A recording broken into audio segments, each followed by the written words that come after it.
it does. But literally on this day, for so many years, I've been doing what I'm doing right now, and I have no problem with that. I'm on purpose. You dig? I'm on purpose, and I'm on business and whatnot. And I could look back and measure how far things have grown based off of that. So 16 years ago, I got the opportunity to get on the stage and whatnot. Back then, it was Blog Talk Radio. And Nikki Love and Brother Ankh were the ones that gave me my first shot at glory in front of this community on the airwaves, right? I was already with the community demonstrating and everything. But like Blue Pill said, once you get that taste in your mouth of hitting the stage and delivering, it's a certain type of dopamine release that you can't get anywhere else. I could be on a Summer Jam stage and it won't be the same. You know what I mean? Doing music, it doesn't compare to the first time that you stand up in front of your people and you're teaching and you're connecting with their minds like Wi-Fi and Bluetooth, and you know what I mean? Like, it was just different. I remember doing this show right here in the dark, you know what I mean? And I did not know what was going to come out of it, because those two are known for sabotaging people on their shows. But I think Phil Valentine pulled up and we cooked the show, right? Yeah, Phil Valentine is on this one. So that was real huge for both me and Blue at that time.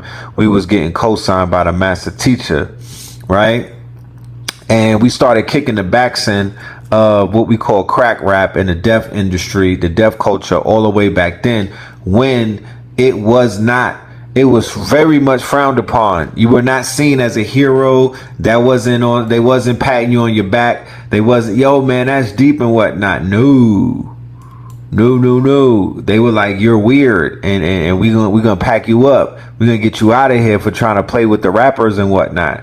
But we started rallying against crack rap in 2013, loving the direction music is going now. Crack rap is officially dead, and music for thinkers and grown folk is back with a vengeance.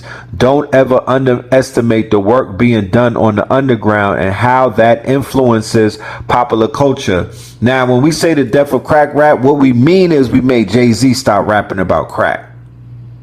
That's what the death of crack rap, not the death of Sean Carter. He didn't need to die, but he had to stop rapping about crack.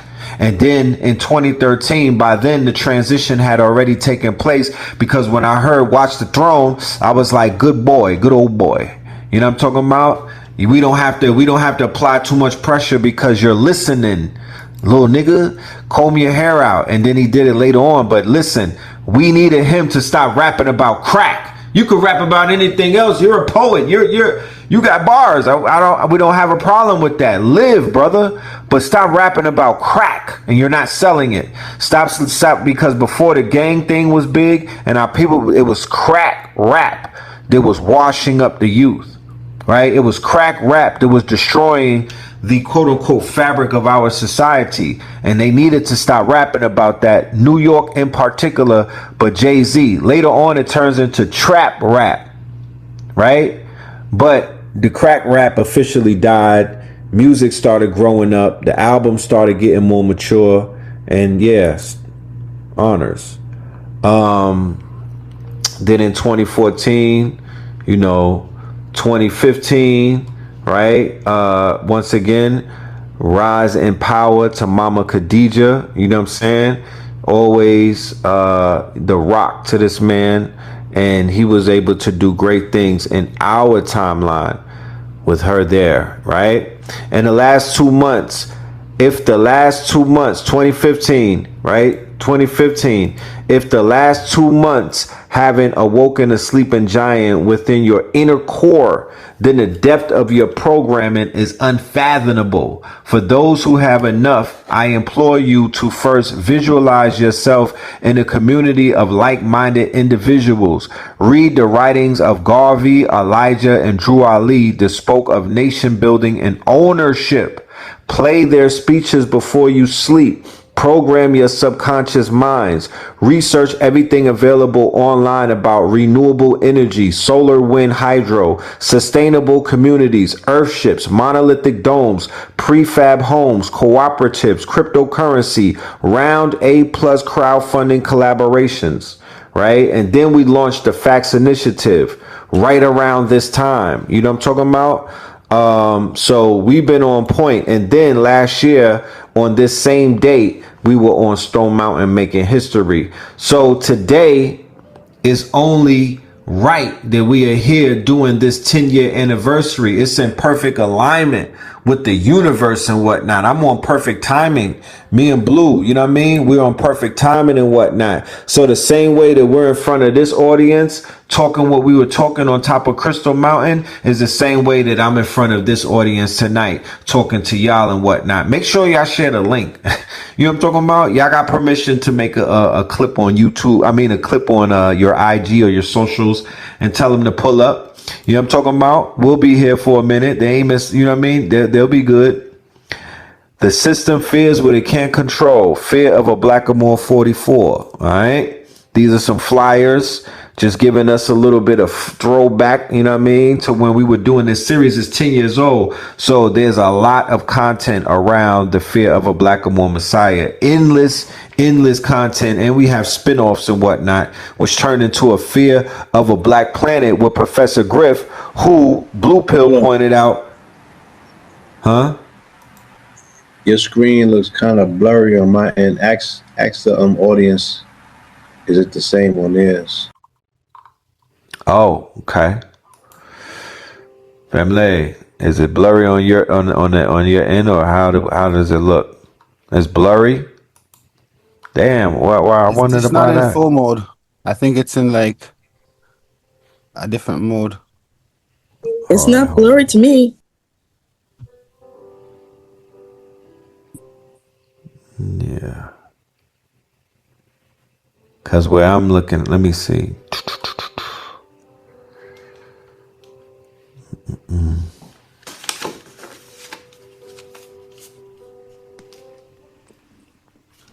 You can see the screen, but you can't really make the words out.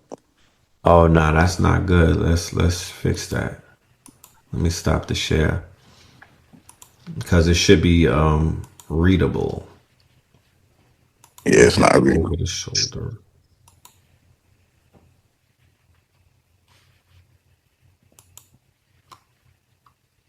How do we look now?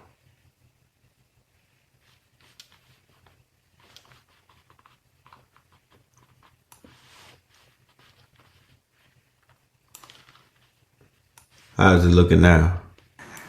Still blurry. All right, still blurry like Bill Murray. Let's try something else.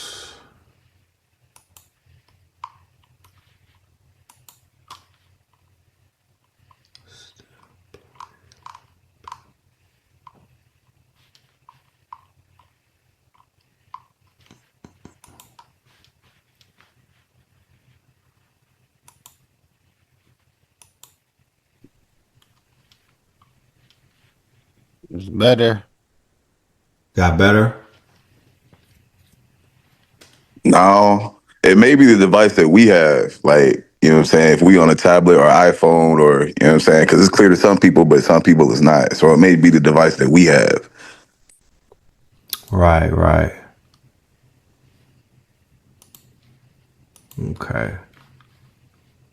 Yeah, I'm not too sure how it's coming across. People saying it was fine on their iPad. It's clear. It's fine on my end. Yeah. So I definitely want to make sure everybody is. Yeah, now it's there. Okay, yeah, it's clear now. They're really fierce as a black planet. But what does a fearful black planet look like? Meaning, what does a black planet that's in fear look like? Not people that's fearing a black planet that's fearful. That's where we at. They done put the shit on his head. Right? So I want to dedicate this lecture to Mama, of course. You know, that's Mama Pill. And a tidbit about Mama Pill, she was born in Norfolk. So when we look back, we've done more lectures in Norfolk in our run than any other place. You dig what I'm saying? We always are coming back to Norfolk in some respects or another And I think that that's a direct connection, a correlation to the fact that this is where Mama entered the planet. All right? Her father, our grandfather, was in the Navy at the time. Right? He was a merchant seaman, something of that nature. So this is why she was in. A little bit of history there.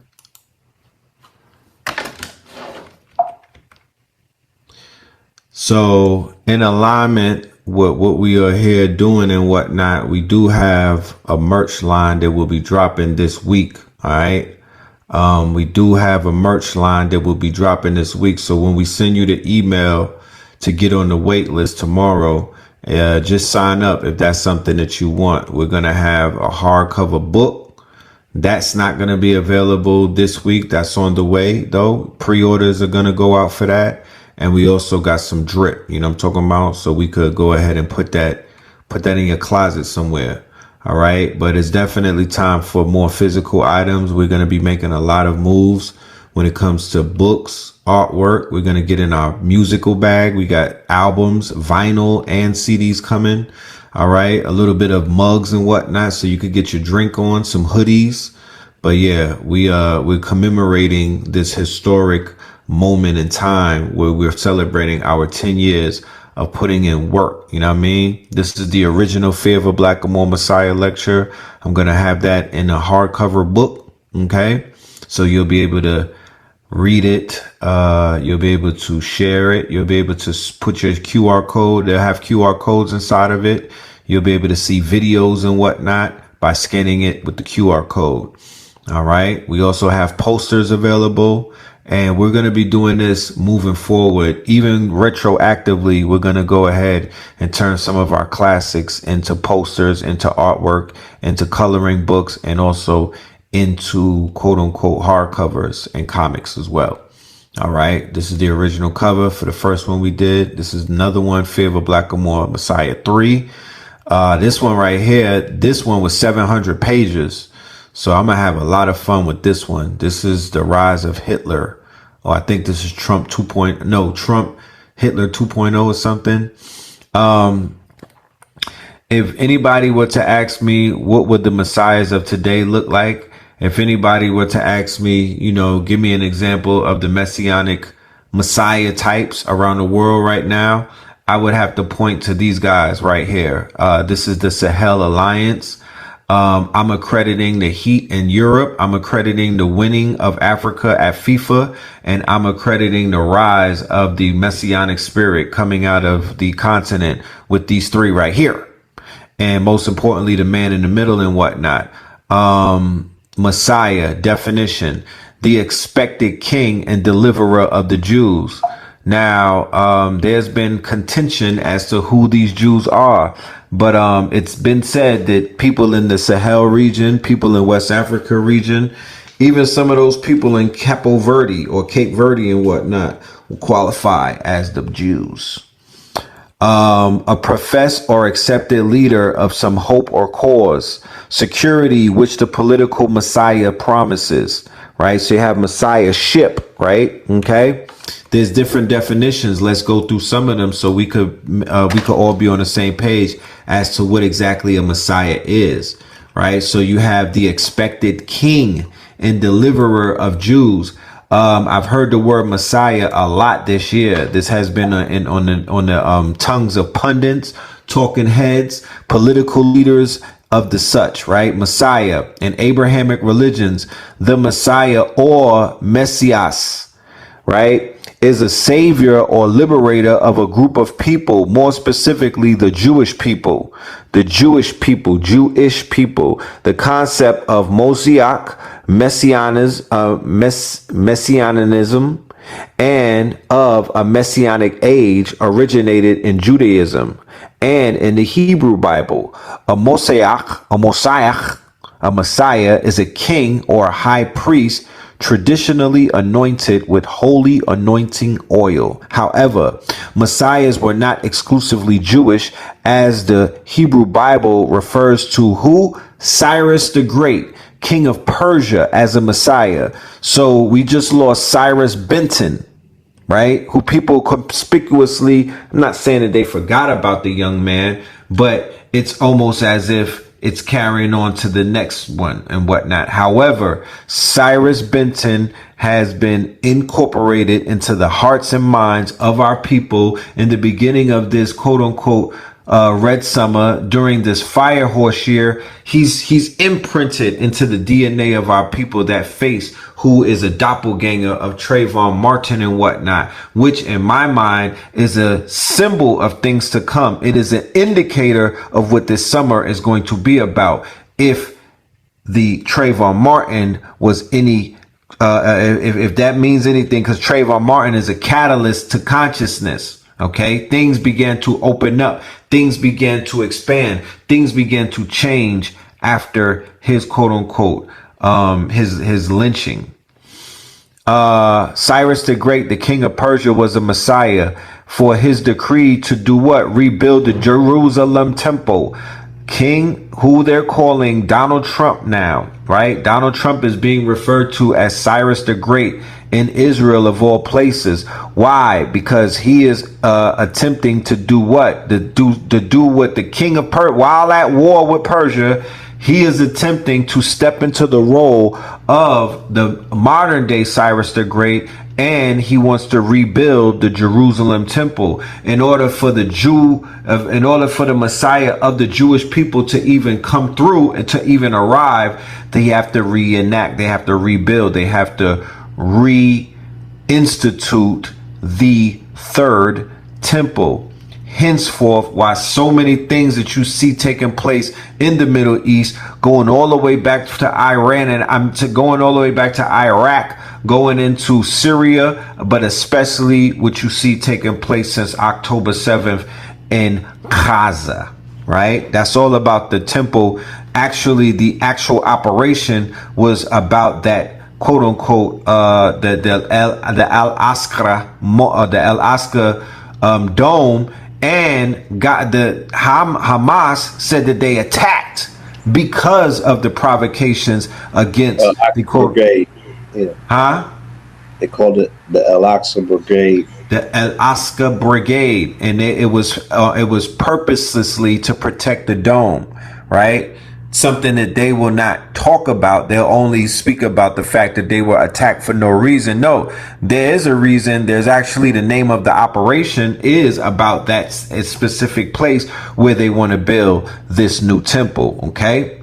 In Judaism, the Jewish Messiah is often referred to as King Messiah, and is to be a human leader, physically descended from the paternal Davidic line through King David and King Solomon. He is thought to accomplish predetermined things in only one future arrival, including the unification of the tribes of Israel, the gathering in of all Jews to Eretz Israel, the rebuilding of the temple in Jerusalem, and the ushering in of a messianic age of global universal peace and the annunciation of the world to come. But the specific expression Hamashai does not occur in a Tanakh. In Christianity, the Messiah is called the Christ, from Greek, meaning the Christos, translating the Hebrew word of the same meaning. The concept of the Messiah in Christianity originated from the Messiah in Judaism. However, unlike the concept of the Messiah in Judaism and Islam, the Messiah in Christianity is the Son of God.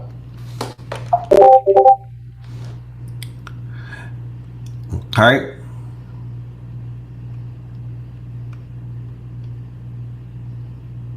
In Christianity, the Messiah is called the Christ, the Son of God. Christ became the accepted Christian designation and title of Jesus of Nazareth. Let me repeat that. Christ, or the Christ, which translates to the Messiah, became the accepted Christian designation and title of Jesus of Nazareth, because Christians believe that messianic prophecies in the Christian Old Testament were fulfilled in his mission, death, and resurrection, according to Paul. They believe that Christ will fulfill the rest of the messianic prophecies in the second coming. Definition of messianic: of or relating to a Messiah, marked by idealism and an aggressive crusading spirit, right? Messianic: relating to the Messiah, the messianic role of Jesus, inspired by hope or belief in a Messiah, the messianic expectations of that time, fervent or passionate, and admirable messianic zeal, right? So a Farrakhan, at the heights of a Farrakhan, he was said to have a messianic zeal for Islam, right? When El Malik Shabazz, when Malcolm X was in his bag and whatnot, he had a messianic zeal for the faith, right? For the nation and whatnot. When Marcus Mosiah Garvey was in his bag and whatnot, he had a messianic zeal for Pan-Africanism.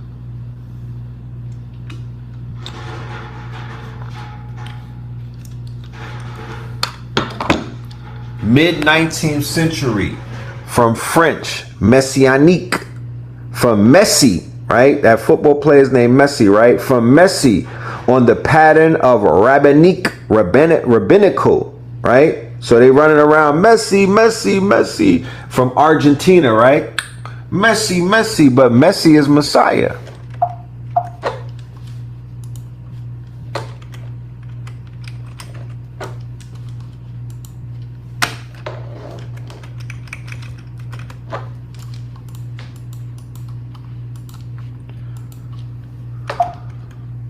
The Messianic Age, future time of universal peace and brotherhood on the earth without crime, war, or poverty. The Messianic Age is a theological term referring to a future time of universal peace and brotherhood on the earth without crime, war, and poverty. Many Abrahamic religions believe that there will be such an age. Some refer to it as the consummate kingdom of God, paradise, peaceable kingdom, or the world to come. Messianic age and eschatology. In the context of Messianic age, the earliest meaning of the word messianic is derived from notion of yamat, meaning the days of the Messiah, that is, the Jewish Messiah. Messiah derives from Hebrew, meaning the anointed one.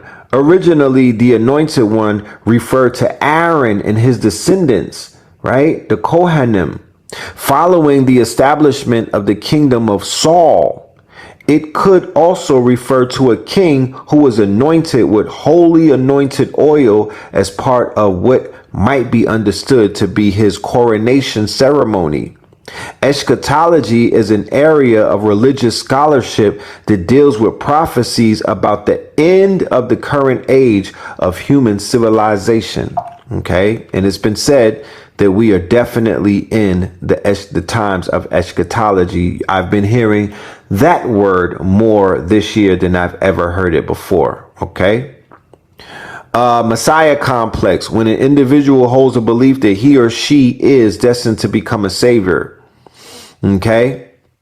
For the comic book, see X-Men / Messiah complex. So you find that all in the comics. You find that all in the movies. You find that in the fantasy complex industry. A Messiah complex, also known as the Christ complex or Savior complex, is a state of mind in which an individual holds a belief that he or she is or is destined to become a savior. The term Messiah complex is not addressed in the Diagnostic and Statistical Manual of Mental Disorders, which is the DSM. It is not a clinical term nor a diagnosable disorder. However, the symptoms of the disorder closely resemble those found in individuals suffering from grandiose delusions or delusions of grandeur. This form of delusional belief is most often reported in patients suffering from bipolar disorder or schizophrenia. When a Messiah complex is manifested within a religious individual after a visit to Jerusalem, it may be identified as a psychosis known as what? Jerusalem syndrome. Okay.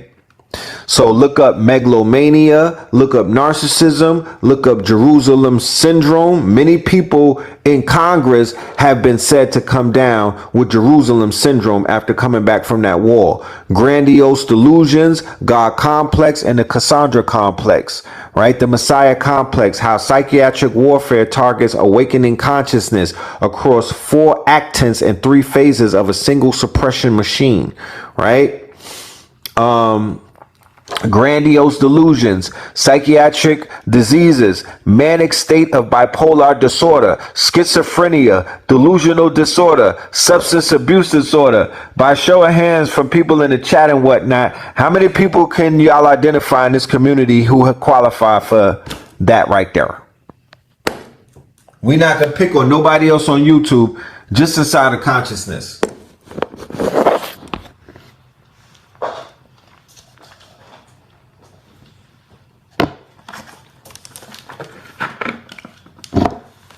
Nah, I need y'all to unmute your mic, man. Y'all don't be quiet. God damn it. Damn near everybody. You can throw me in there. Fuck it. You know what I'm saying? I ain't with you, bro. God damn it. But this is not, this has showed it, it's showing its face. Some of the podcasters, some of the red pills, the red pill community, some of the people that we see, right, on YouTube and whatnot, some of these quote unquote celebrities, 85% of Zeus Network. The screen is showing me in the middle. We can't see the food. How's the visuals coming through on the thing? Am I in the There's a middle? square, grayed out square in the middle of the screen. Oh, there it's gone now. You're good. Yeah. Oh, let me minimize this. Okay. Grandiose delusions, right? GD. Yeah, go figure. Delusions of grandeur.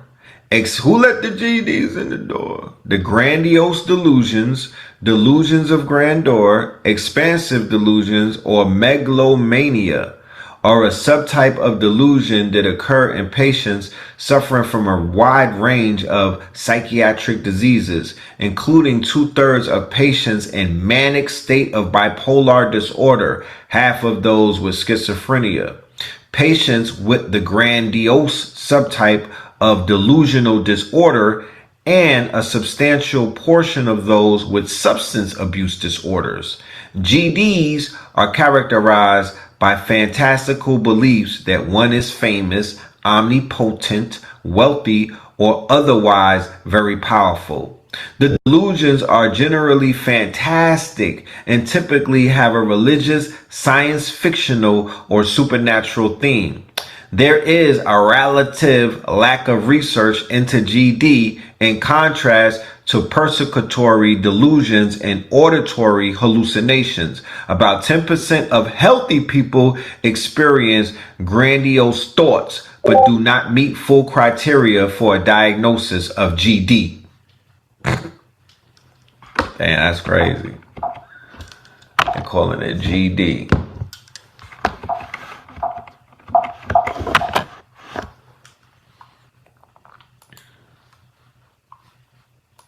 Yeah. Oh, King David. Oh, man. What is this thing skipping? Okay. Let us continue. I wish I had the clicker. Prevalence. All right. Research suggests that the severity of the delusions of grandeur is directly related to a higher self-esteem in individuals and adversely related to any individual's severity of depression and negative self-evaluations. Lucas found that there is no significant gender difference in the establishment of grandiose delusion. However, there is a claim that the particular component of grandiose delusion may be variable across both genders. Also, it had been noted that the presence of GDs in people with at least grammar or high school education was greater than lesser educated persons. I'm going to repeat that. Also, it had been noted that the presence of GDs in people with at least grammar or high school education was greater than lesser educated persons. Similarly, the presence of grandiose delusions in individuals who are the eldest is greater than in individuals who are the youngest of their siblings. Symptoms. According to DSM-IV-TR diagnostic criteria for delusional disorders, grandiose type symptoms include glossy, exaggerated beliefs of self-worth, power, knowledge, identity, exceptional relationships to a divinity or a famous person. This sounds like half my timeline, but anyway. For example, a patient who has fictitious beliefs about his or her power or authority may believe himself or herself to be a ruling monarch who deserves to be treated like royalty. Anybody know anybody like that? Just little baby mom drama. There are substantial differences in the degree of grandiosity linked with grandiose delusions in different patients. Some patients believe they are God, the Queen of England, a president's son, a famous rock star, and so on. Others are not as expansive and think that they are skilled sports persons or great inventors, right? So what did Mark Zuckerberg and them wind up doing? They created a platform where you could be anybody that you wanted to be, and you could live out your delusions of grandeur and your grandiose delusions. And then they created filters, and then they created like buttons, and then they created these things that were wired to your quote unquote dopamine called algorithms. And they got sued in court and they lost because it was proven that they built their systems and they built their platforms and they built their quote unquote business model around grandiose delusions and delusions of grandeur that sits inside of the minds of people who may be suffering through some type of mental health crises, right? And then they exasperated that, right? Then they exasperated that with the algorithms by keeping people into echo chambers and whatnot, right?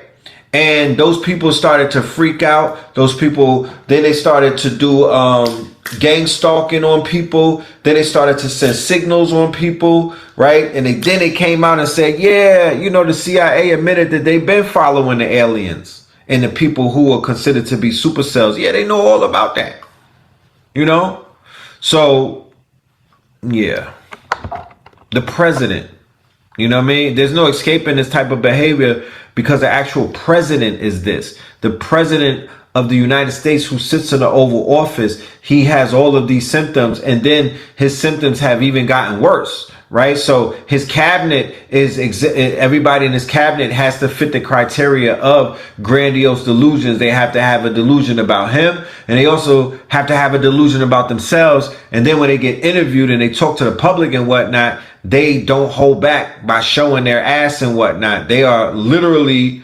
doppelgangers of Christian Bale when he did the movie American Psycho, because that's what the movie was showing. That's what the movie was highlighting. It was talking about the subconscious. Fight Club with Tyler Durden. That wasn't even a real person. That was the person called, I believe his name was Jack, and you never seen his face. No, you did see his face. It was Ed Norton and whatnot, right?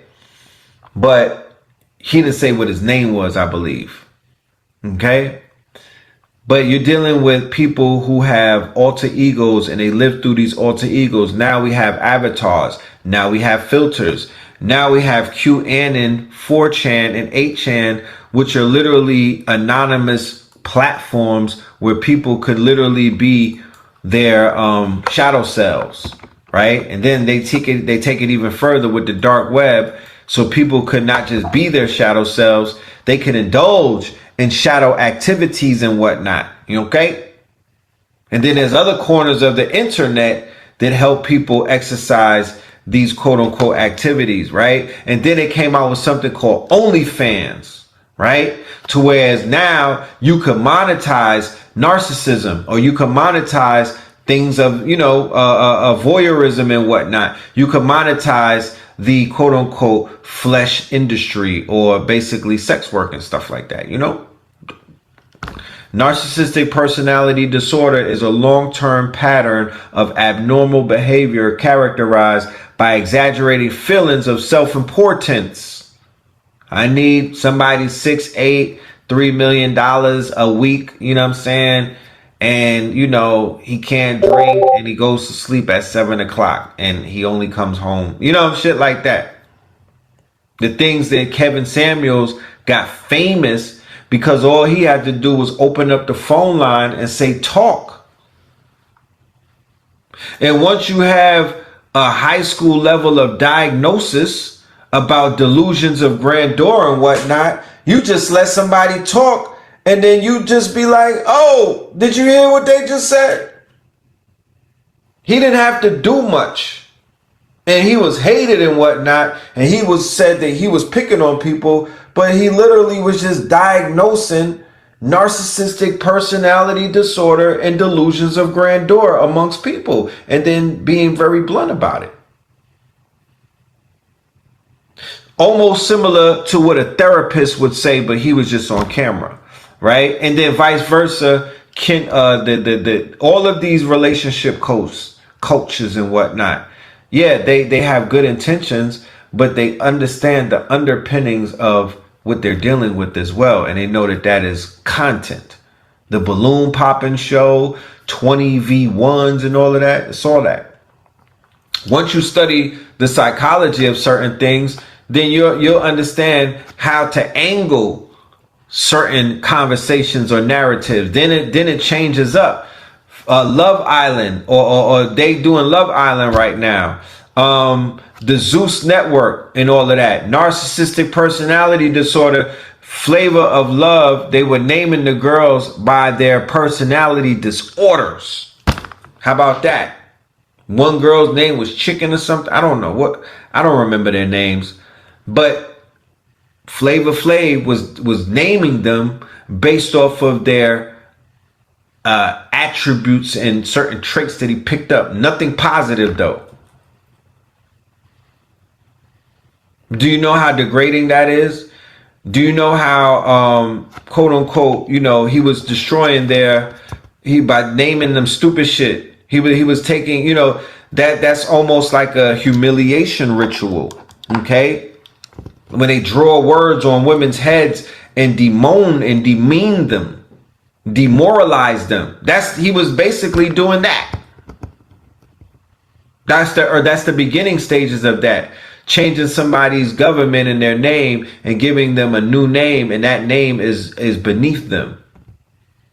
Right? That name takes away their power and whatnot. It becomes like a title and whatnot. I remember when I was locked up in boot camp many moons ago, they would call you inmate.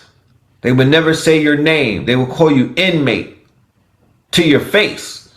They will never say your name. You're not a name anymore. You're an inmate. Inmate 4586. Give me 50 push-ups.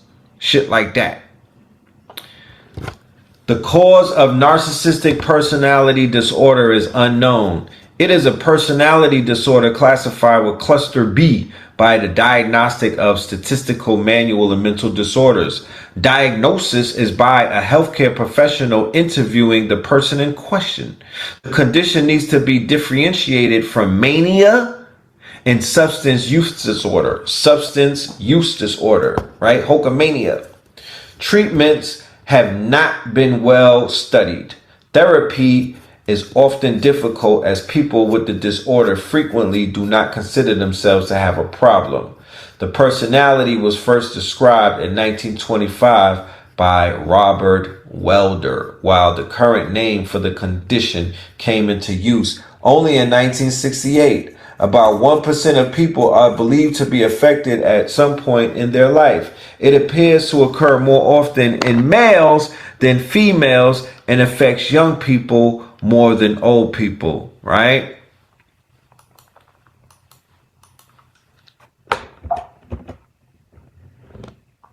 The God complex, refuse to admit error or failure. Okay?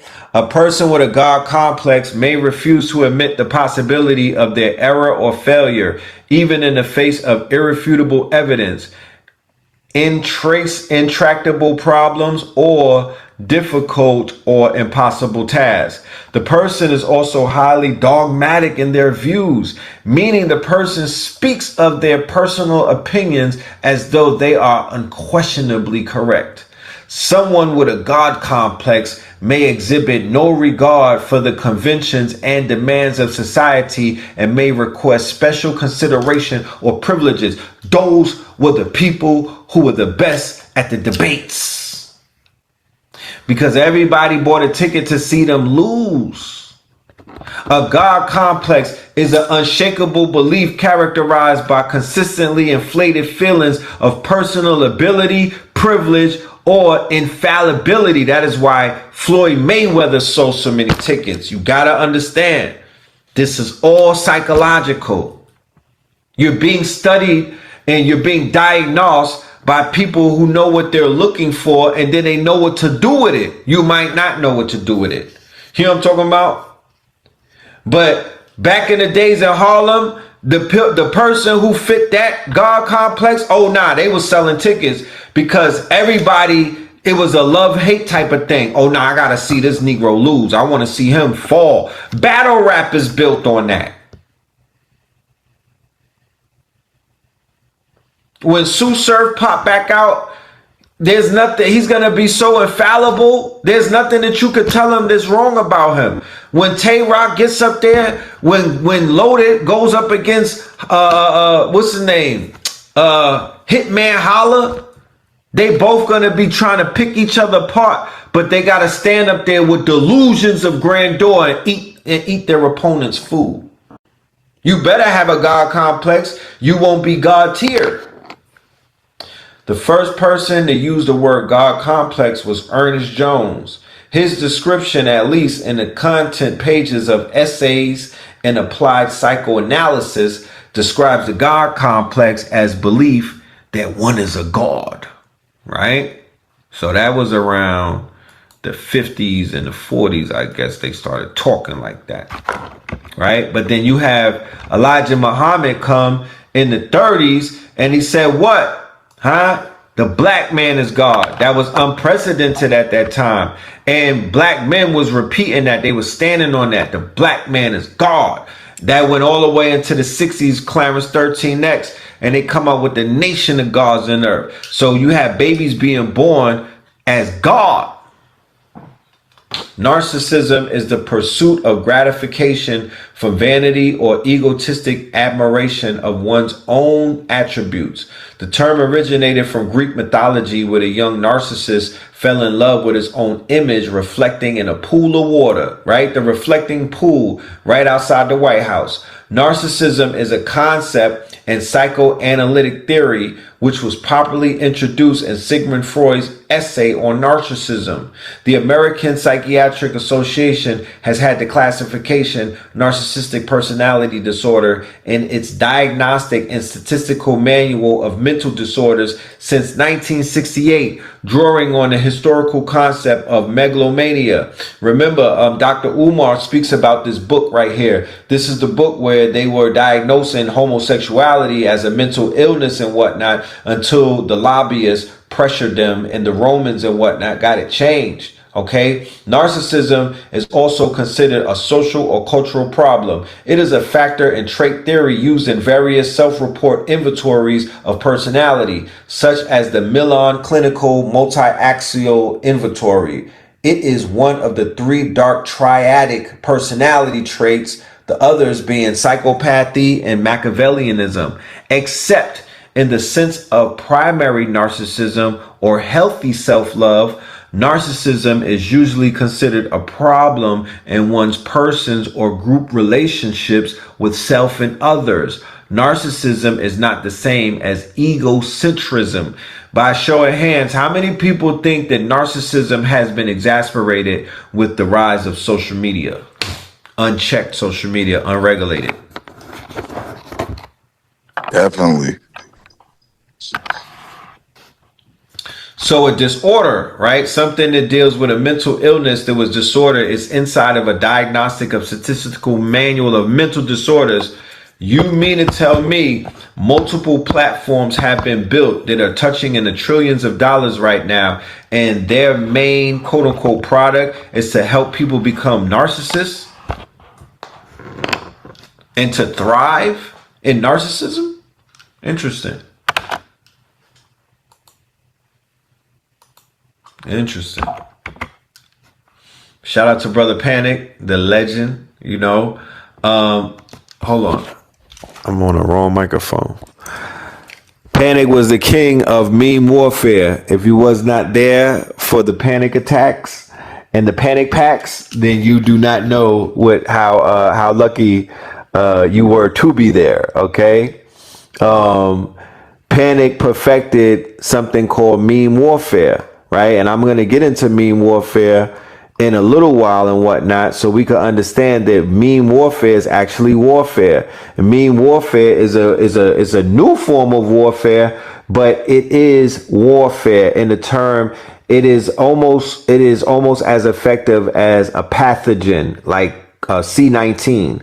It's because going viral is the same thing that a virus does. It's the same mentality. A virus goes viral, you know, and memes go viral and whatnot. And if you're getting cooked in a meme, my nigga, you're getting cooked virally. It's a virus, right? And it affects many people, because when this shit goes around and everybody's laughing and it gets logged into their subconscious and whatnot, it's a hit, right? I'm the best lecturer. Come to my city, nigga. I kill one of you niggas. I grow apples. Yes, king. I fed the babies. I should have won an award.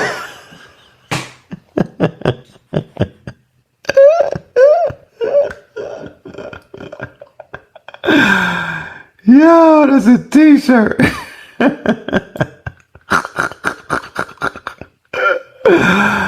Oh man, you foolish mules.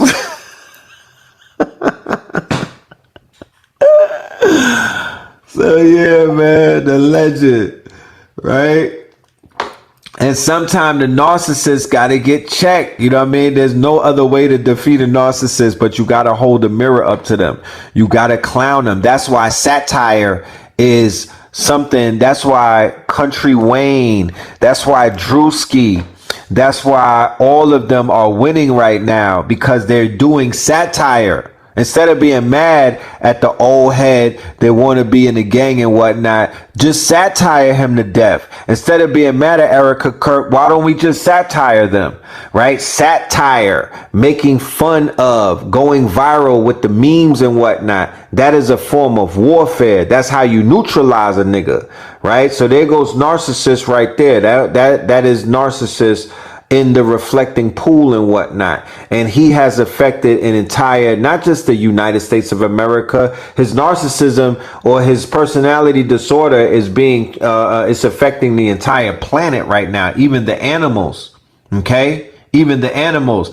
Keep in mind, this is part 2 of his reign and whatnot. The fact when he first came through and when he first came in office, he was an ultimate disruptor, because remember, that's on the heels of the polite Obama shit. Obama being this fake, you know what I mean? I'm a statesman and everything. I'm a gentleman, you know what I mean? Meanwhile, you doing a lot of shit with your right hand while you're showing us your left hand. Donald Trump, on the other hand, as his doppelganger, as his evil twin, he came in and he's practicing the transgression right off the rip. He's doing the opposite, right? He's coming with his narcissistic personality disorder on full swing. See, Obama had narcissistic personality disorder as well, right? His dreams of my father and his hope and the Hope campaign, you know, you could say maybe that was a delusion of grandeur and whatnot. However,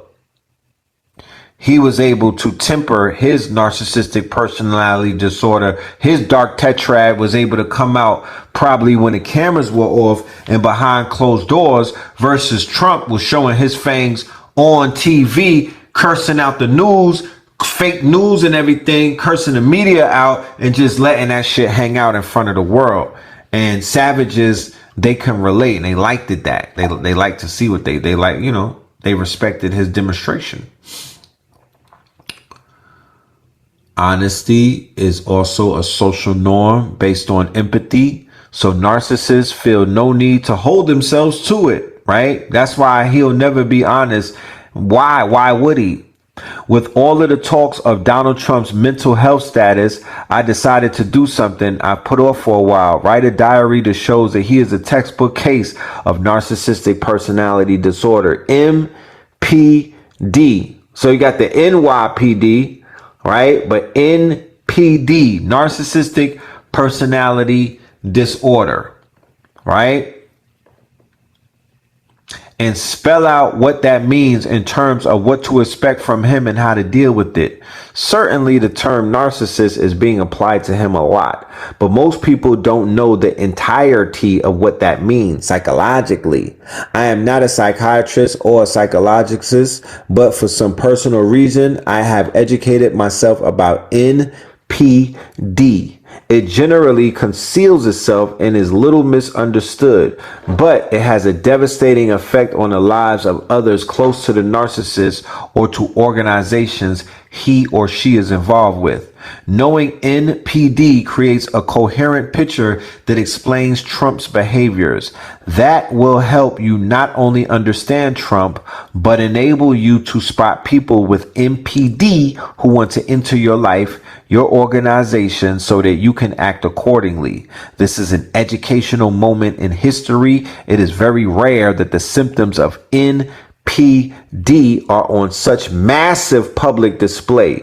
If you find yourself completely baffled by Trump's behavior, that's because mentally healthy people generally find NPD-rooted behaviors incomprehensible. The narcissist violates social norms that healthy people hold instinctively and therefore assume, usually correctly, that others hold, while at the same time he creates a semblance of normalcy. What if the whole C-19 had to do with his psychosis? What if he affected the planet so much with his narcissistic personality disorder that he literally got the planet sick, and he's doing this shit again?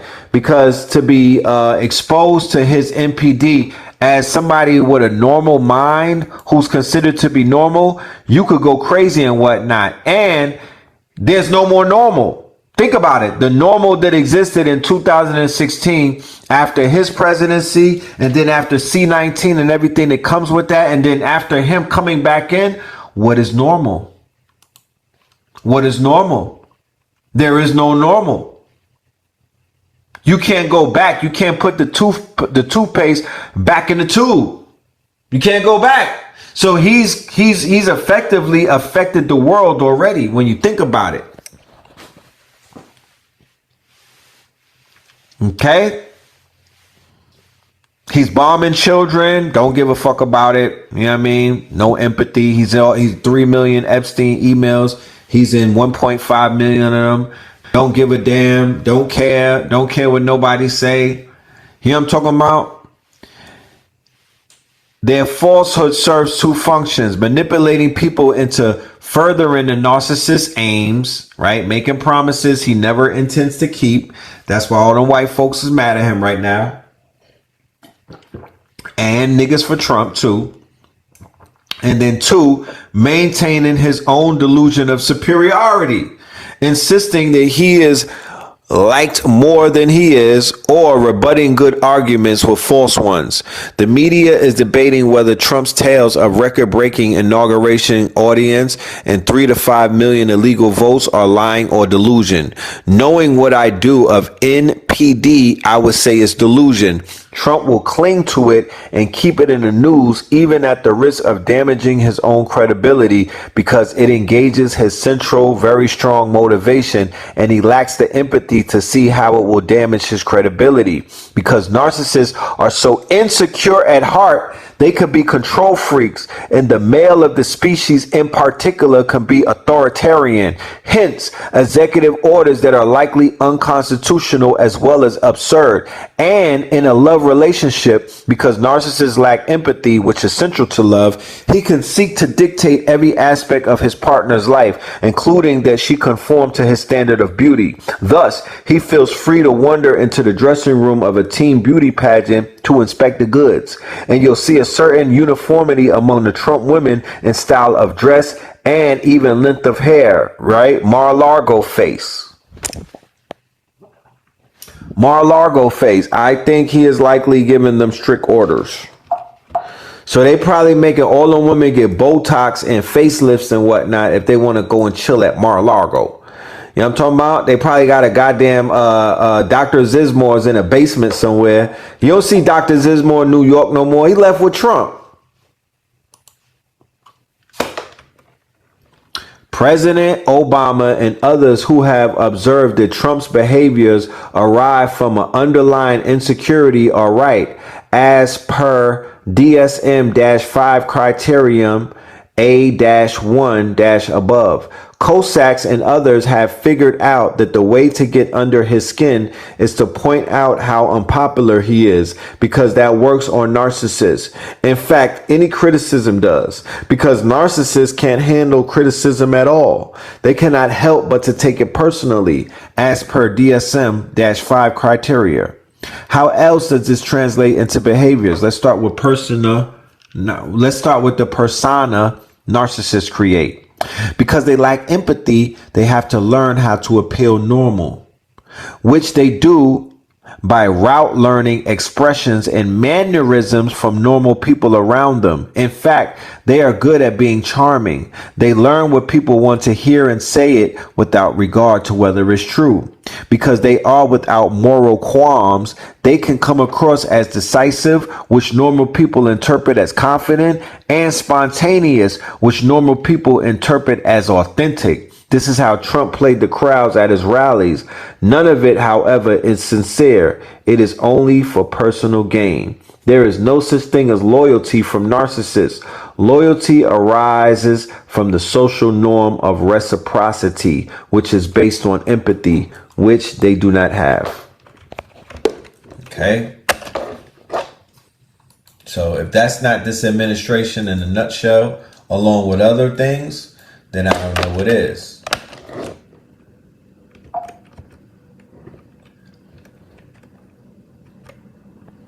A sense that you're privileged to be receiving their attention, so special a person they are. You feel flattered to be in their glow. You're being groomed to become their minion. Okay, these are, I guess, signs of you should get out. You find yourself making excuses to yourself for behaviors that seem a little off, such as flashes of selfishness or meanness. I repeat, normalizing is gaslighting yourself. Number 14, their emotions seem superficial. They don't laugh naturally. Their smile is bottom half of the face only, and you feel you never know what they're really thinking. Number 15, a sense that you need to walk on eggshells with them. Never criticize them. You feel compelled to give up your freedom of speech. Number 16, they don't apologize for an overstep, or else they make a non-apology or an apology followed by self-justification or any other form of not taking responsibilities for their actions. Number 17, feeling an attraction that has a sense of excitement and even a frisson of anger. A frisson of danger. That frisson of danger is your intuition telling you to stay away. Number 18, perhaps the most central, you come away from an encounter or a conversation with a sense that you are kind of not there, or at least diminished, or not seen in your individuality. Narcissists can fake all sort of things, but there is one thing that they cannot fake: normal human social relations. Okay. Intimacy. Relationships largely superficial and exist to serve self-esteem regulation. Mutuality constrained by little genuine interest in others' experiences and predominance of a need for personal gain. B. Pathological personality traits in the following domain. Antagonism, characterized by grandiosity, feelings of entitlement, either overt or covert, self-centeredness, firmly holding on to the belief that one is better than others, condescending towards others, attention seeking, excessive attempts to attract and to be the focus of attention of others, admiration seeking. That's the whole internet right now. I'm sorry. That's the streaming community. That's the rap community. That's the influencers. That's even some of the damn gurus that I see going on. But anyway, black feminism, the CIA, and Gloria Steinem, right? Because the activities that you see going on the internet, right, where there's gross narcissism taking place amongst the daughters, a lot of things began to go off rail when we were infiltrated by COINTELPRO, okay, by CIA, by Gloria Steinem, right? By a lot of people, by Clive Davis, by a lot of culprits and whatnot. And now we're unpacking these things, unraveling them, but we're able to step back and see the damage that they've done. Right?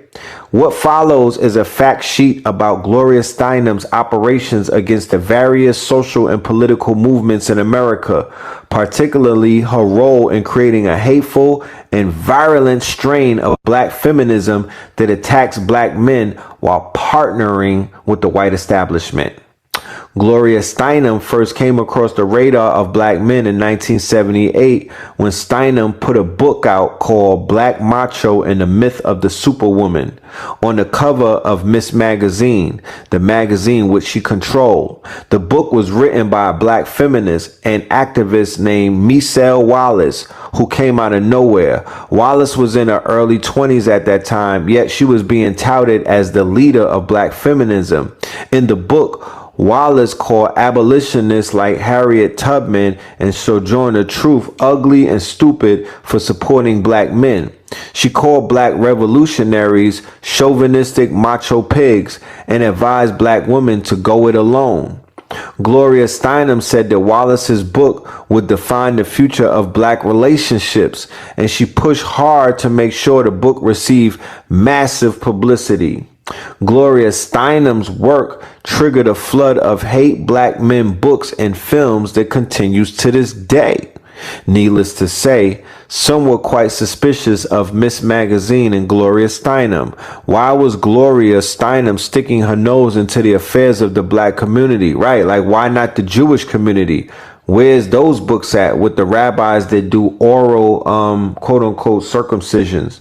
What about that community where there's inbred, the brothers and the sisters get married? Why not that book? Begin with that. But no. So people started doing some research on Steinem. When it came out, the Gloria Steinem was probably the ghostwriter of the book with Michelle Wallace's name on it. Wallace had a nervous breakdown and went into hiding for 2 years. However, the damage was already done and the hate black men movement was off and running. But the research into Gloria Steinem's background continued. What followed is the findings of many different researchers. So they got on her ass and whatnot, and they smoked her out. You know what I'm talking about? They called her out, they smoked her out, and you know, they exposed her. Bottom line, the so-called black feminist movement was created and manipulated by the CIA from the very beginning.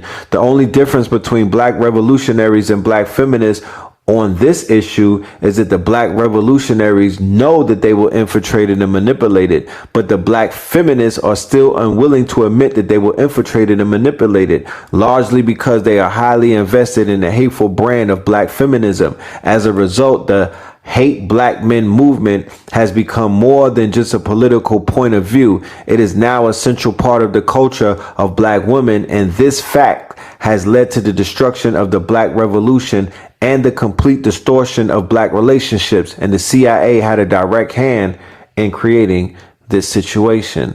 The facts surrounding Gloria Steinem's CIA operations follow. Fact: Gloria Steinem is a CIA agent, and everything she has ever done throughout her adult life has been under the direction of the CIA. Fact: Gloria Steinem was recruited into the CIA before she even graduated high school. Fact: Gloria Steinem, who was from a poor and dysfunctional family and lived in a house without running water, was able to attend the elite and expensive Smith College. After she graduated, she spent 2 years in India spying for the CIA. She received a Chester Bowles Student Fellowship to study in India. This was a fellowship created by the CIA to cover Steinem's expenses in India. No one has received a Cheater Bowles Student Fellowship either before or since Steinem received one. Fact: one of Gloria Steinem's first mission for the CIA was to manipulate the student movement. Most people are still unaware that the National Student Association was created, funded, and manipulated by the CIA. Steinem did this by organizing student festivals in Europe in the 1950s and 60s. Steinem used the student festivals to spy on students for the CIA, and she likely used the festivals to recruit new agents for the CIA. A second and more successful mission was to shift the orientation of the women's movement and splinter the Black Revolution of the 1960s. Fact: in 1958, Cord Meyer, head of the CIA's International Organization Division, had a plan. The agency would provide discrete funding to form an informal group of activists who would constitute themselves as an alternative American delegation to the festival. The CIA would not only pay their way, but also assist them to distribute books and publish a newspaper in Vienna. Among other individuals, Meyer and his colleagues hired Gloria Steinem to work with them. Steinem had recently returned from a 2-year stint in India. Fact: in 1958, Steinem was recruited by the CIA Cord Myers to direct the informal group of activists now called Independent Research Service. This was part of Myers' Congress for Cultural Freedom, which created magazines like Encounter and Partisan Review to promote a left liberal chick to oppose Marxism. It was this operation that Steinem's student festivals were a part of. Besides spying on students, Steinem also acted as an agent provocateur, helping to provoke riots. Fact: commenting on the CIA-controlled student festivals organized by Gloria Steinem, Sheila Tobias, an unwitting participant on one such trip, said the CIA was interested in spying on the American delegates to find out who in the United States was a Trotskyite or a communist. So we were a front, as it turned out. Fact: further information of Steinem's CIA operations working through C.D. Jackson and Court Meyer. Steinem set up an organization in Cambridge, Massachusetts called the Independent Service for Information on the Vienna Youth Festival. She obtained tax-exempt status, and Jackson helped her raise contributions from various American corporations, including the American Express Company.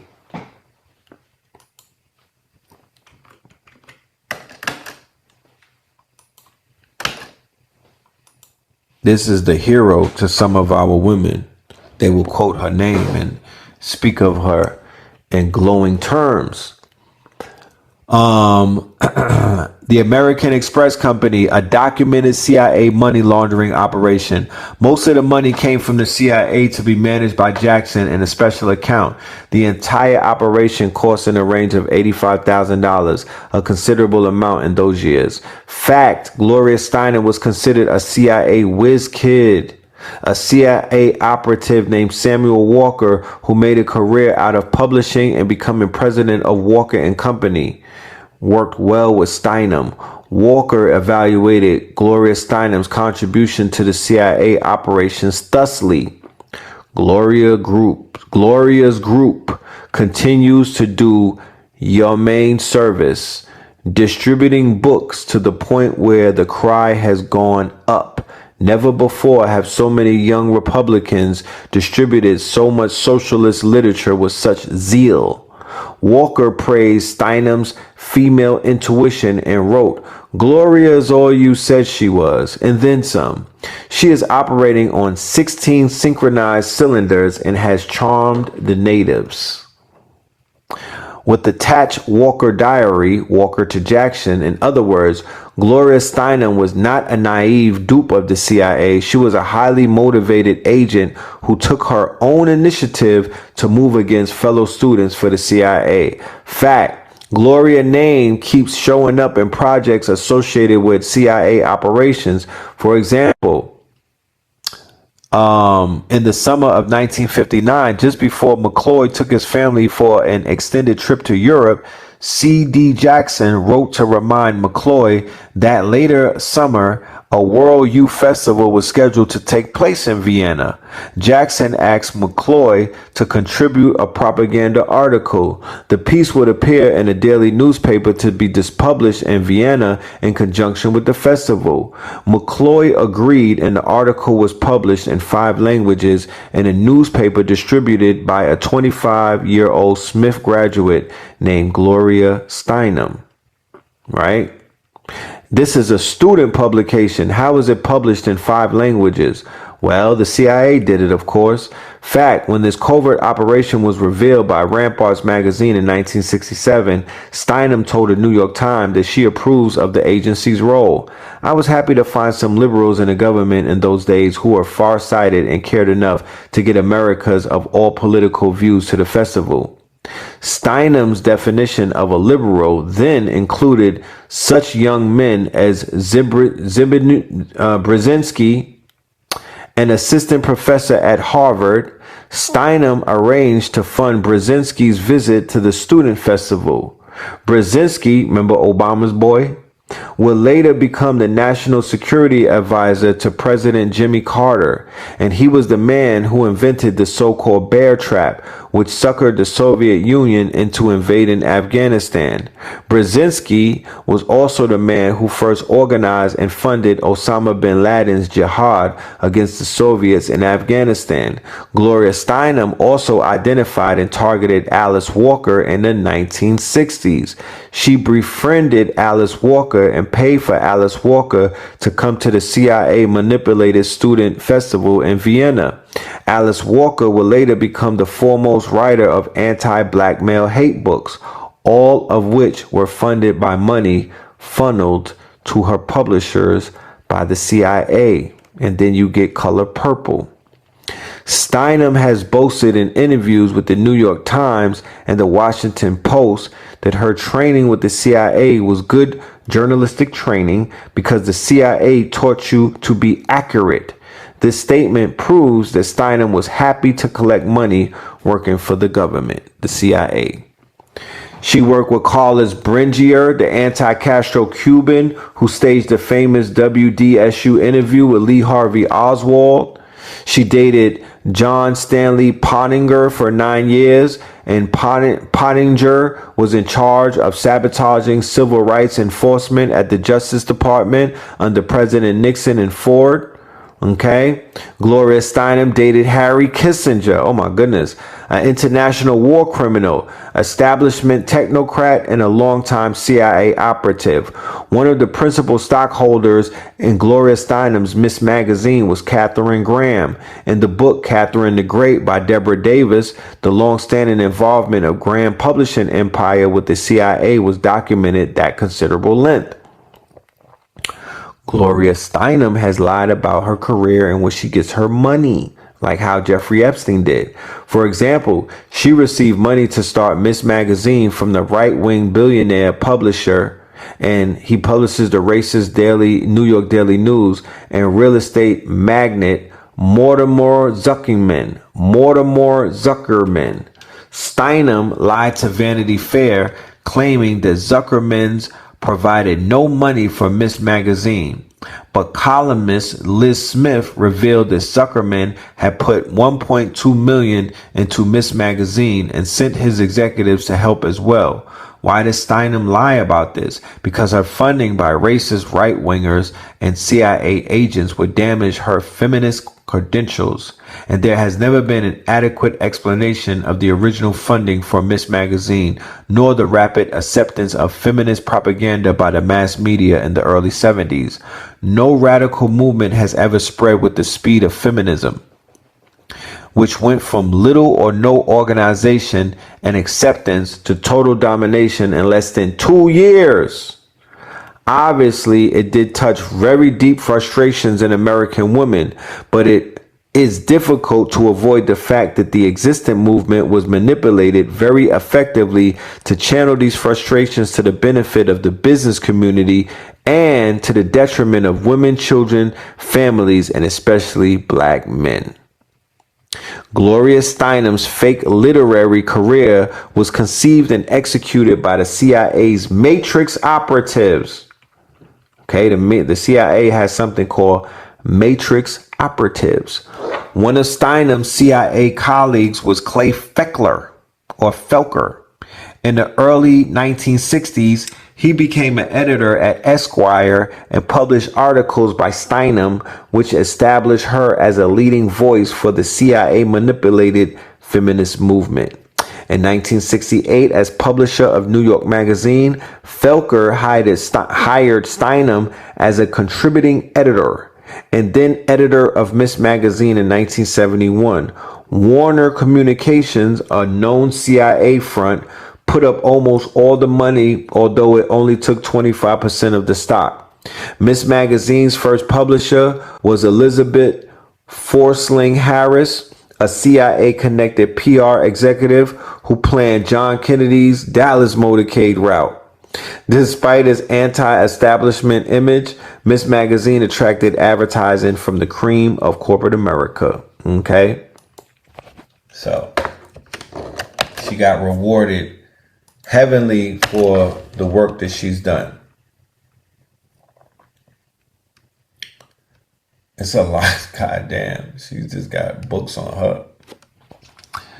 Since the middle of World War II, the U.S. intelligence establishment has spent billions of dollars researching mind control techniques and inventing mind control technology. Thousands of people were kidnapped, drugged, hypnotized, and tortured as a part of the CIA's mind control research and field testing. Many of these victims began surfacing in the 1980s. These victims were having strange dreams and flashbacks. This was dangerous for the CIA because their mind control operations could be exposed.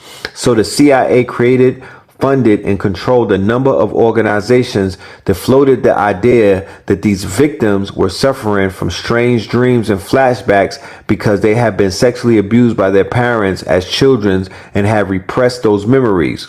This would become the perfect way of misdirecting the search for who is really victimizing these people.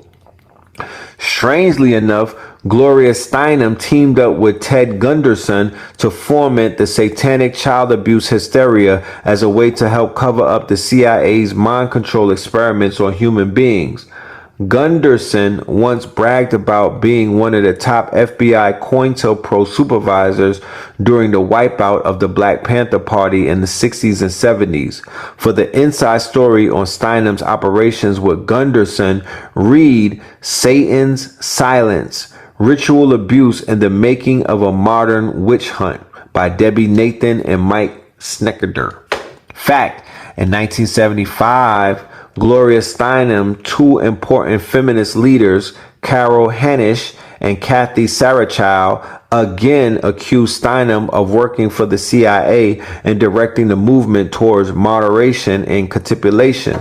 Steinem ignored the accusations, hoping that they would go away, but then noted feminist Betty Friedman implied that a paralysis of leadership in the movement could be due to the CIA, and she demanded that Steinem respond. After 3 months, Steinem wrote a 6-page letter to feminist publications describing her work with the CIA. I naively thought that the ultimate money source didn't matter, wrote Steinem. aiming to dispel the charge that she was a government operative. However, the government was indeed keeping tabs on the feminist movement through female informants paid by the FBI, CIA, and Steinem was a part of that. Okay, See the World Split Open, How the Modern Woman's Movement Changed America by Ruth Rosen. Right? Fact, here is a list of how the kind of feminism advocated by Gloria Steinem has actually benefited the business community when it pushed women into the workplace. Women work for less and black women work for a lot less.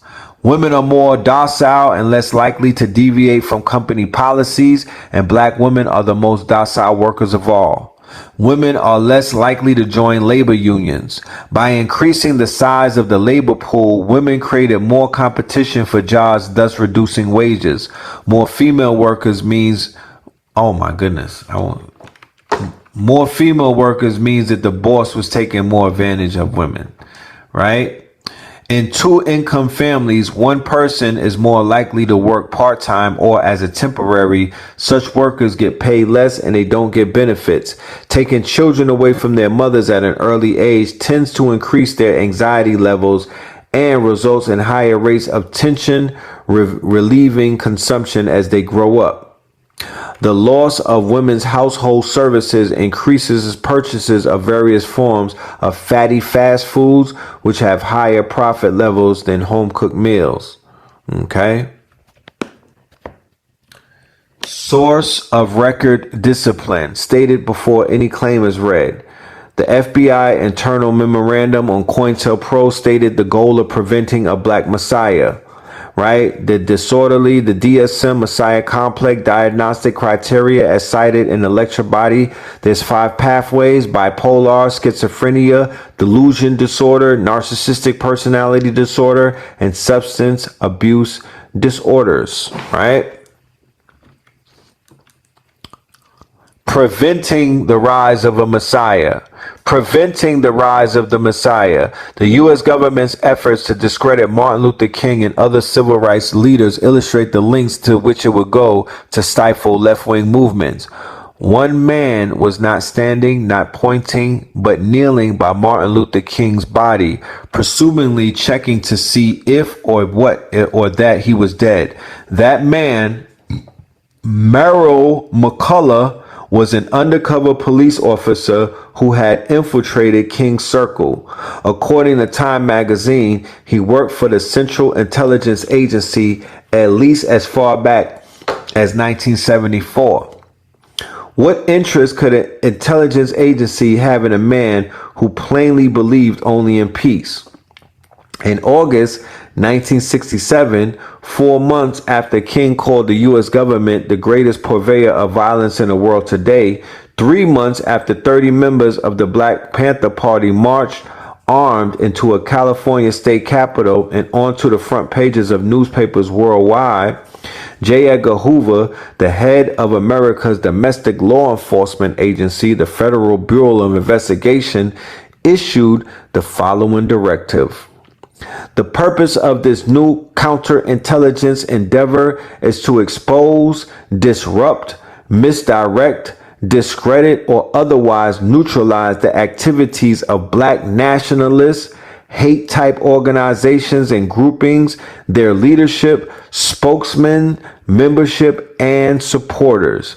By hate-type organizations, Hoover explained that he meant such groups as the Student Nonviolent Coordinating Committee, SNCC, Martin Luther King Southern Christian Leadership Conference, the Congress for Racial Equality, which is CORE, and the Nation of Islam, the NOI, the group that Malcolm X belonged to until shortly before his 1965 murder.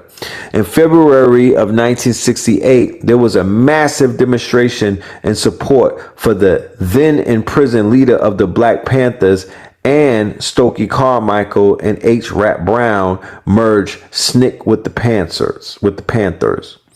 Hoover issued another directive: prevent the rise of a messiah who could unify and electrify the militant black nationalist movement. Malcolm X might have been such a messiah. This is coming out their mouths. Okay? Martin Luther King, Stokely Carmichael, and Nation of Islam leader Elijah Muhammad all aspire to this position. King could very well be a real contender for this position should he abandon his supposed obedience to white liberal doctrines, which was nonviolence. He had to pick up he had to grab his nuts if he wanted to be the Messiah. You can't be the Messiah and letting them people put their hands on you and you're doing the nonviolence. Nothing against people doing the nonviolence route. However, that wasn't going to cut it. According to another declassified FBI memo, shortly afterward, the FBI proposed having a carbon copy of an informant report reportedly written by Carmichael to the CIA, carefully deposited in the automobile of a close black nationalist friend. It is hoped that when the informant report is read, it will help promote distrust between Carmichael and the black community. FBI agents called Carmichael's mother, falsely telling her the Black Panthers were out to kill her son. Soon after, Carmichael left the country. You see? I believe he was Trinidadian, right? So they were out there sending letters to each other like they were creating ops, similar to what they did in the drill movement and whatnot, where they were putting out false tweets. You know what I mean? And they do it these days where they get in the middle of people's beefs and whatnot, and they help to speed up the process of a body, you know, because they want a body on the ground. They want the messiahs to die. While the guns that killed Malcolm X were held by black hands, we now know that his bodyguard the day that he was shot was an undercover police agent who later infiltrated the New York chapter of the Black Panther Party and charged many of its leaders with various crimes. The case, the Panther 21, revealed that Malcolm X's bodyguard was the goddamn police, okay? And that was with Tupac's mother, all right? They were acquitted of all terrorism charges, but during their 2-year incarceration, the chapter fell apart. Okay. So they was out there infiltrating shit and collapsing things, you know, and killing off the leaders. They killed Fred Hampton, assassinated him. There was a lot of BS that they were doing. And so it was an actual war against our people. COINTELPRO was a series of covert and often illegal projects conducted by the United States Federal Bureau of Investigation aimed at spying on, infiltrating, discrediting, disrupting, and destroying domestic organizations considered to be subversive. According to the FBI, intensified attention under this program should be afforded to the activities of such groups as the Student Nonviolent Coordinating Committee, the Southern Christian Leadership Conference, Revolutionary Action Movement, the Deacons for Defense and Justice, Congress of Racial Equality, and the Nation of Islam, right? All of these organizations were standing on business.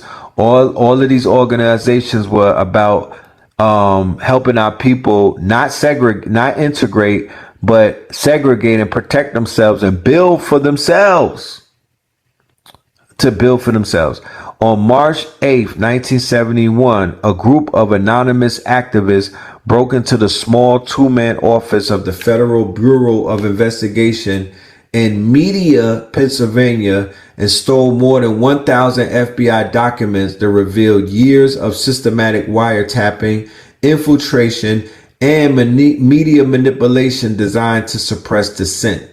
The Citizens Commission to investigate the FBI, as the group called itself, forced its way in at night with a crowbar while much of the country was watching the Muhammad Ali-Joe Frazier fight. When agents arrived for work the next morning, they found the file cabinets virtually emptied. Within a few weeks, the documents began to show up, mailed anonymously in manila envelopes with no return address in the newsrooms of major American newspapers. Okay, that's where you have COINTELPRO being exposed.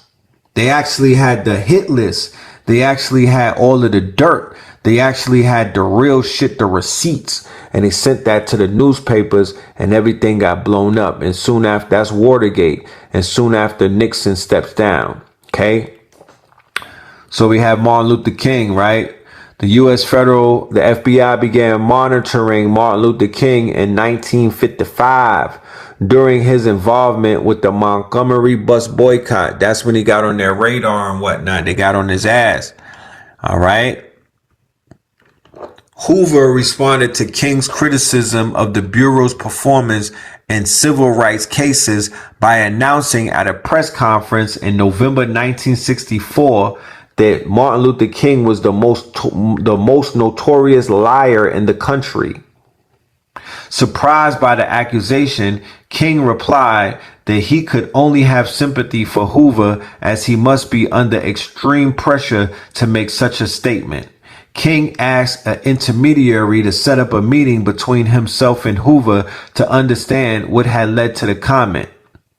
Andrew Young, a King aide, was present at the meeting and recorded that there was not even an attitude of hostility between the two, but at about the same time, the FBI anonymously sent King a compromising tape recording of him carousing in a Washington, D.C. hotel room along with an anonymous letter that the SCLC staff interpreted as encouraging King to commit suicide to avoid public embarrassment. So they sent MLK a honey trap tape, basically him popping off, I think, with a pink toe, a snow bunny, and I think he was hitting lines of the coat. Right, on his ATL, and they basically was like, yo, commit suicide and it'll go away. They was telling him to kill himself. You know, some people have gotten letters like that and ran out the window. You know what I mean? They basically obliged to save face, right? Some people fell on their swords, but he didn't do that. Fred Hampton, they got him when he was at home in Chicago. They got Fred Hampton in the bed with his pregnant wife in a shot. All right. So they have all of these documents that came out later on about their involvement. They did release some documents.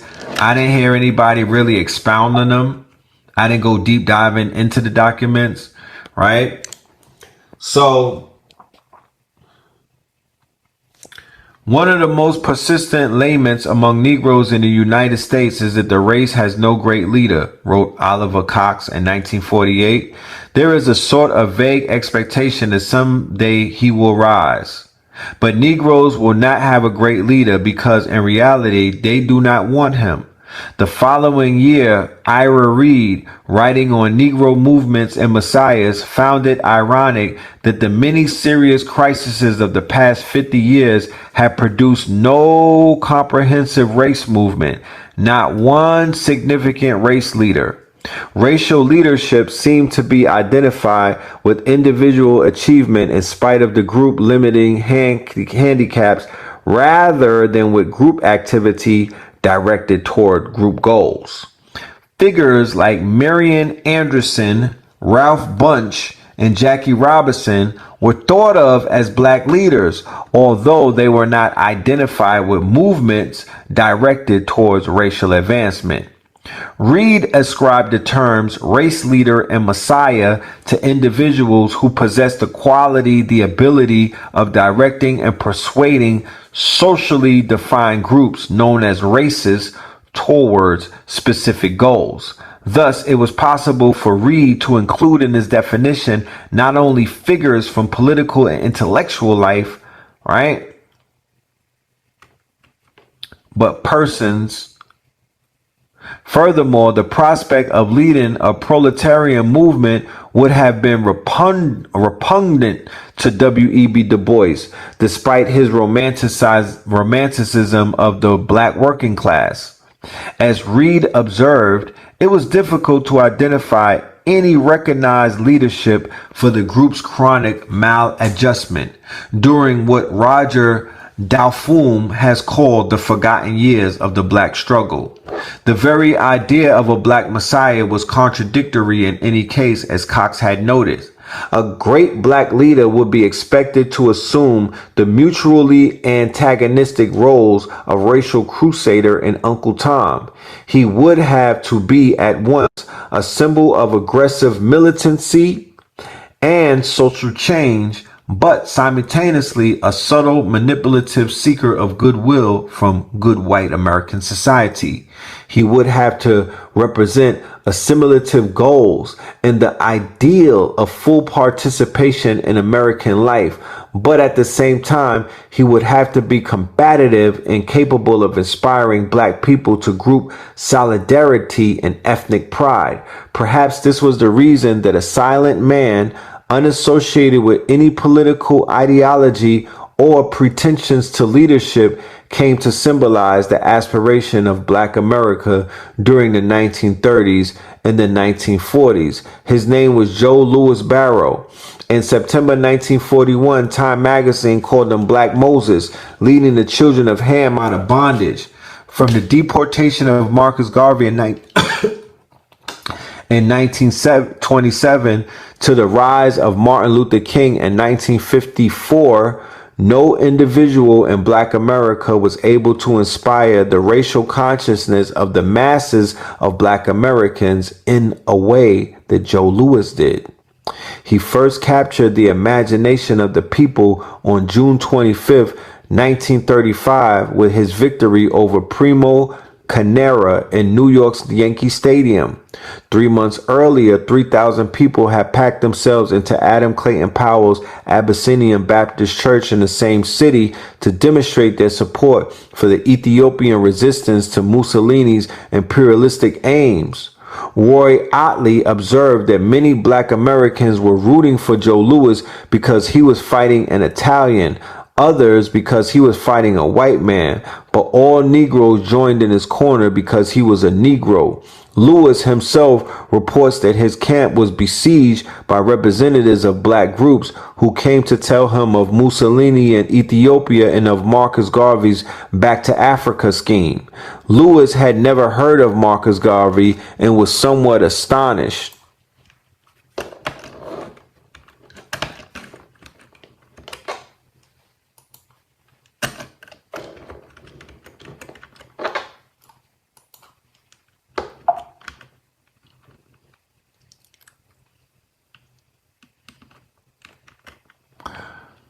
So this is out of the files of the federal, the FBI counterintelligence program against the black nationalist hate groups.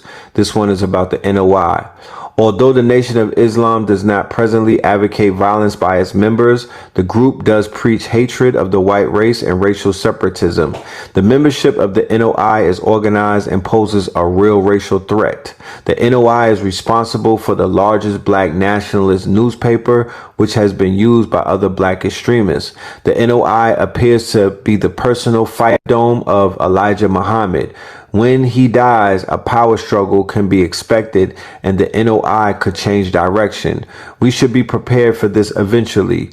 We should plan how to change the philosophy of the NOI to one of the strictly religious and self-improvement orientation, deleting the race hatred and separate nationhood aspects. In this connection, Chicago should consider what counterintelligence action might be needed now or at the time of Elijah Muhammad's death to bring about such a change in NOI philosophy. Important considerations should include the identity, strengths, and weaknesses of any contenders for NOI leadership. What are the positions of our informants in regard to leadership? How could potential leaders be turned or neutralized? The alternative to changing the philosophy of the NOI is the destruction of the organization. This might be accomplished through generating factionalism amongst the contenders for Elijah Muhammad's leadership or through legal action in probate court on his death. Chicago should consider the question of how to generate the factionalism necessary to destroy the NOI by splitting into several groups. Okay, that's coming from the Bureau. And we all know what happened after his death. Exactly what's in this report actually happened. How did they know? Right? Legal action against the NOI on the death of its leader depends on the answers to several questions. Does Elijah have a will? Is the NOI incorporated? In whose name and where are the NOI bank accounts? In whose name are other NOI assets, such as mosque buildings, school buildings, the newspaper, Elijah Muhammad's homes, and the NOI businesses? Depending on the answers to these questions, probate law in Illinois, and whether Chicago might have a confidential source in probate administration, tying up the NOI and probate administration might be possible. Chicago should also examine the NOI from the above counterintelligence angle and advise the Bureau. Consider the possibility of drawing up specific counterintelligence recommendations to be acted upon when necessary, with various contingencies covered. Okay, so they have long-range goals of preventing the Black Messiah. J. Edgar Hoover, they were planning 100 years ahead. COINTELPRO long-range goals, right? For maximum effectiveness in counterintelligence programming to prevent wasted effort, long-range goals are being set. Prevent the coalition of Black militant nationalist groups. In unity, there is strength. A truism that is no less valid for all of its triteness. An effective coalition of Black nationalist groups might be the first step towards a real Mau Mau in America, the beginning of a true Black revolution. Prevent the rise of a Messiah who could unify and electrify the militant Black nationalist movement. Malcolm X might have been such a Messiah. He is the martyr of the movement today. Martin Luther King, Stokely Carmichael, and Elijah Muhammad all aspire to this position. Elijah Muhammad is less of a threat because of his age. King could be a very real contender for this position should he abandon his supposed obedience to white liberal doctrines of nonviolence and embrace Black nationalism. Carmichael has the necessary charisma to be a real threat in this way, right? So see, charisma and charm and personality, right, is a problem. There's something that they fear. Prevent violence on the part of Black nationalist groups. This is of primary importance and is, of course, a goal of our investigative activity. It should also be a goal of the counterintelligence program to pinpoint potential troublemakers and neutralize them before they exercise their potential for violence. That's why the Panthers got wiped out. Prevent militant Black nationalist groups and leaders from gaining respectability by discrediting them to three separate segments of the community. That's why they have movies that make fun of the smart niggas. That's why they have movies that make fun of the revolutionaries. And that's why they turned the rappers against the revolutionaries and whatnot. And, you know, everything just got separate. Prevent the goal, right? You must discredit these groups and individuals to first, the responsible Negro community. Second, they must be discredited to the white community, both the responsible community and to the liberals who have vestiges of sympathy for militant Black nationalists simply because they are Negroes. Third, these groups must be discredited in the eyes of Negro radicals, the followers of the movement. Okay.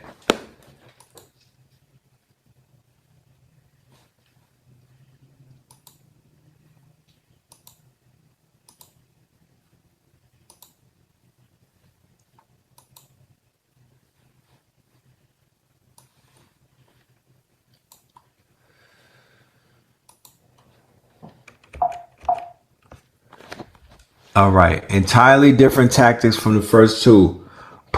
Publicity about violent tendencies and radical statements merely enhances Black nationalists to the last group. It adds respectability in a different way. Number 5. A final goal should be to prevent the long-range growth of militant Black organizations, especially amongst the youth. Specific tactics to prevent these groups from converting young people must be developed. Targets. Primary targets of the counterintelligence program.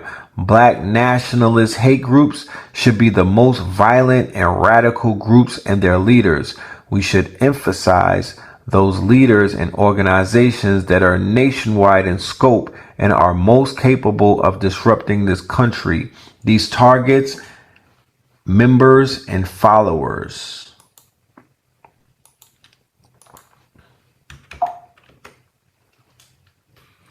Memo on engineering inter-scene violence among Black Panthers, right? So they had memos where they were creating infighting, right? They were creating wars within.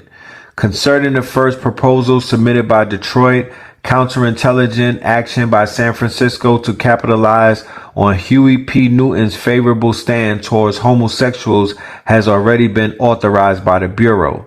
The second Detroit proposal to consider directing an anonymous communication to Newton accusing David Hilliard of stealing Black Panther Party funds and depositing them into foreign banks does have merit, and the Bureau does not concur with San Francisco's observation that this would have little effect since there is no record that Hilliard is skimming large amounts of money. The purpose of counterintelligence action is to disrupt BPP and is immaterial whether facts exist to substantiate the charge. If facts are present, it aids in the success of the proposal, but the Bureau feels that the skimming of money is such a sensitive issue that disruption can be accomplished without facts to back it up, right? The 1970 memo from Hoover to all of the SAC officers offers insight into how the FBI experimented with psychological tactics through which the Bureau would engineer conflicts and violence amongst the Black Panthers and other like groups and among the Panthers' ranks as well. Hoover and the Bureau's efforts were in 1970 buoyed by the successful fomenting of violence the previous year when the tension engineered between the Panthers and the US organization resulted in deaths. Okay? And that's Karenga and them United Slaves. Okay? Panther bodyguards had a habit of not doing a very good job. The 21-year-old leader of the Panthers Chicago chapter, Fred Hampton, was murdered by Chicago police after they raided his home at 4:45 the morning of December 4th, 1969. Police fired 100 rounds into the building, mostly directed towards Hampton's bedroom. Hampton's personal bodyguard, William O'Neill, had drawn a floor plan of the house for the authority. William O'Neill had drawn a floor plan of the house for the authorities. It is felt, an FBI agent wrote to Hoover after the killing, that this informant is of considerable value in consideration of a special payment for informant requested in the Chicago letter.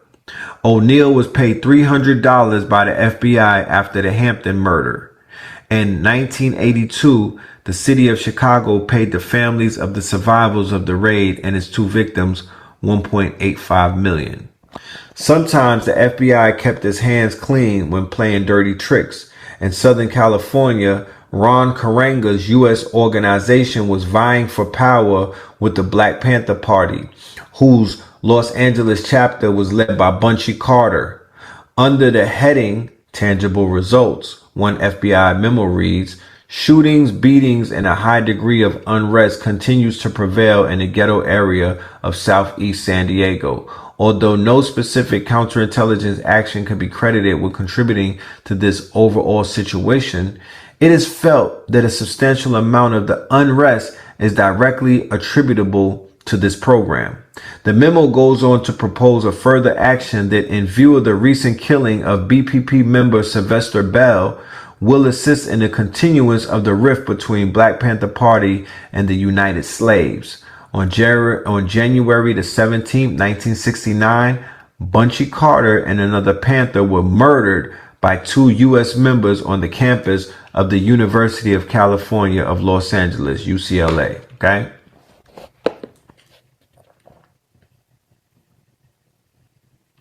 Geronimo Pratt took over the leader of the Los Angeles chapter after the Black Panther Party after Carter's murder.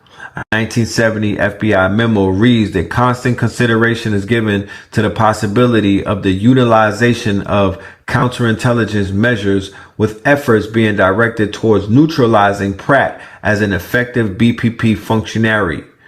Pratt was convicted of murder in 1972 based on the false testimony of Julius Butler, an FBI informant.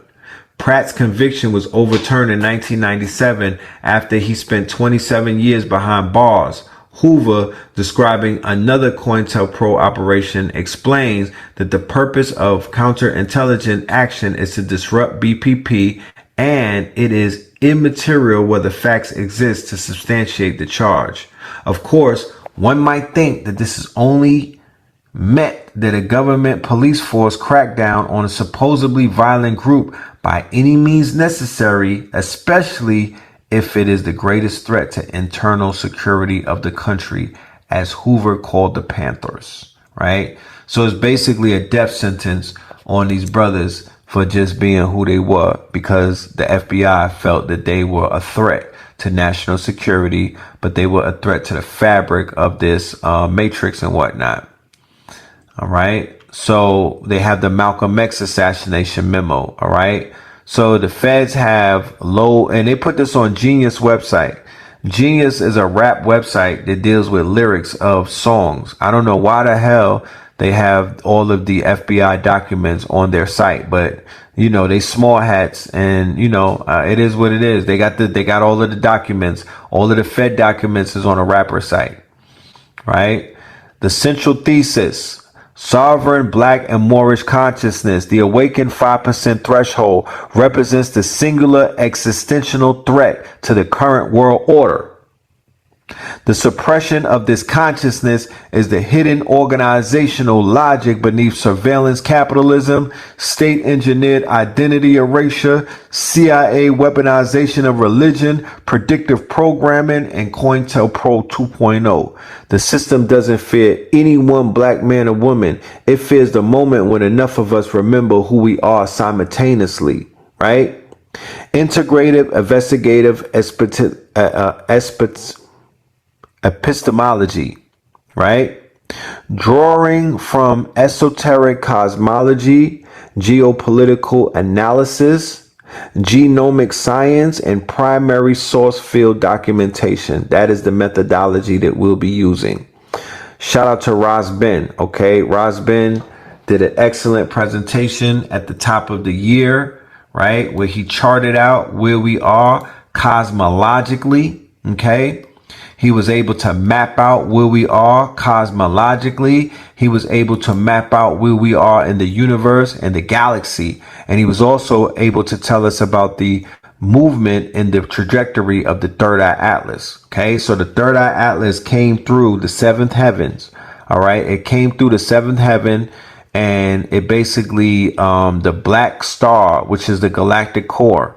Okay, the black hole galactic core. Which is, what is that, 10 trillion times larger and heavier than our sun? The galactic spiral arms that spin out of the galactic core and define the shape of our galaxy. These spiral arms are what we see as the Milky Way, right?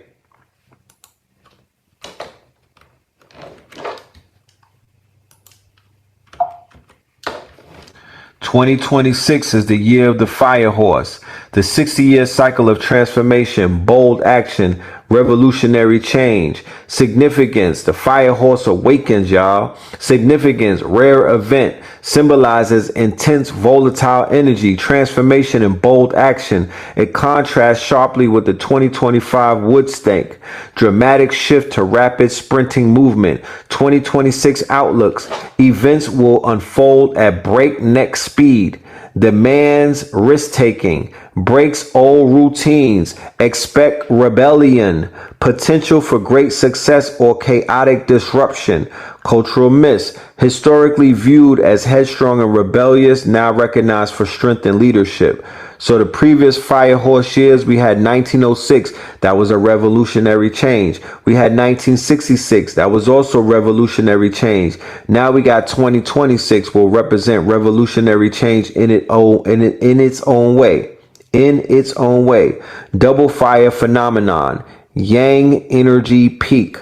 Double fire phenomenon. Yang energy peak, right? That's what we're seeing with this summer heat. That's what we're seeing with the FIFA. That's what we saw in New York with the Knicks and everything. 1966 witnessed the beginning of China's Cultural Revolution, the escalation of the Vietnam War, and the Aberfan disaster. These events embody the fire horse's nature, its rapid, disruptive, transformative change. The pattern suggests that 2026 will be a year of significant global shifts and institutional challenges and whatnot, right? Bing Wu, the rare 60-year cycle of intense energy. 1966, revolutionary echoes. 2026, contemporary transformation. So the celestial science is double fire. You have Bing, yang fire. You got Wu, which is horse fire. And that comes together as intensified energy configuration. That is a rare 60-year event, but we are here. Here we are. TCM and Shin. It's the heart and the spirit. So the heart and Shin. Shin is consciousness. Fire corresponds to mental clarity, creativity, and joy. Right? Joy and pain. Dual manifestations and balance. So you have balanced fire and you have excessive fire, right? Balanced fire is clarity, connection, and focus. Excessive fire is restlessness, volatility, and burnout, right? Demand conscious balance. Harmonize your fire and your water, expressions and stillness. 2026, the year of galactic synchronizations, the third eye atlas, a divine anomaly, an unforecasted messenger coming from the seventh heaven, the giant flying magnet, magnetized during its solar passage. It influenced the Earth's frequency throughout the mid 2030s. Okay, it's going to influence the Earth's frequencies throughout the mid 2030s. All right, it is not going anywhere. It is going to affect the magnetic field, creating new timelines. Its unique trajectory on the ecliptic is inspiring a breakthrough in astrological study. Galactic orientation in the 16th harmonic. The 16th harmonic. God-centered astrology. God-centered astrology. Shifting focus from 30 degrees solar houses to 22.5 degrees galactic portals. All right. So the seventh heaven versus the outer darkness. The seventh heaven is at 20 degrees Sagittarius. That's the galactic core versus the outer darkness, which is 26 degrees of Gemini. Right. The galactic portals at the 16th harmonic coordinates. So the sign of the cardinal signs, you have the degree markers of 6 degrees and 22.5 degrees. The portal significance, the appointed and the anointed hero self. Then on the fixed signs, 15 at midpoint, you have power points and you have the inner heart portal. Then on the mutable signs, you have the kalos of heaven and the galactic axis, right? The 16th harmonic. Portals occur every 22.5 degrees, representing direct personal connection to the God self. 2026 represents the crumble and the rumble. It is the curtain call for the prophetic stage. Neptune and Saturn move from Pisces and into Aries. Okay, Neptune and Saturn move from Pisces, the 12th house, into Aries, the first house. It's the curtain call for the prophetic stage. Neptune and Saturn move from Pisces, the 12th house, into the Aries, the lead crown.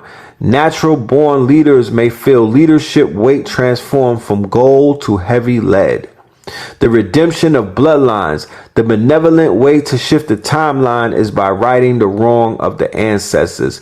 The benevolent way to shift the timeline is by righting the wrong of the ancestors, right? The missing 460,000, a superstition's demographic shadow. 1966, the year of the fire horse and Japan's birth rate plunge, right? An unprecedented drop. Couples actively time conception to avoid the Hina Uma stigma, right? I think the opposite of that may happen this year. This may be the year of a baby boom. Okay. This may be the year of the baby boom. Okay. The fire horse archetype, personality and power, core traits and governing energy, bold, charismatic, independent, passionate, expressive, ahead of time, magnetic presence and leadership, shadows and risks, impatient, impulsivity, emotional volatility, tendency towards burnout. The fire horse, despite stagnation, demands movement and progress. In 2026, amplified energy rewards courage and decisive action, punishes clinging to outdated structures or confusing speed with direction. Embrace courage and demand action. 2026 Zodiac forecast: who rides the flame, bold action, revolutionary train, dragon, breakthrough, accelerated growth and recognition, empowered transformation. Horse, amplified visibility, you manage self-punishment energy, demands regulation. Tiger, leadership, thrives in competitive, fast-paced environments, seizes opportunities. Snake, strategic, smart decisions, timing for long-term gains. Rat, challenges, clash year, steady, cautious navigating required in finance and relationship. And ox, conflict, avoid major changes, focus on saving and stability. Embrace courage, demand action, riding the fire.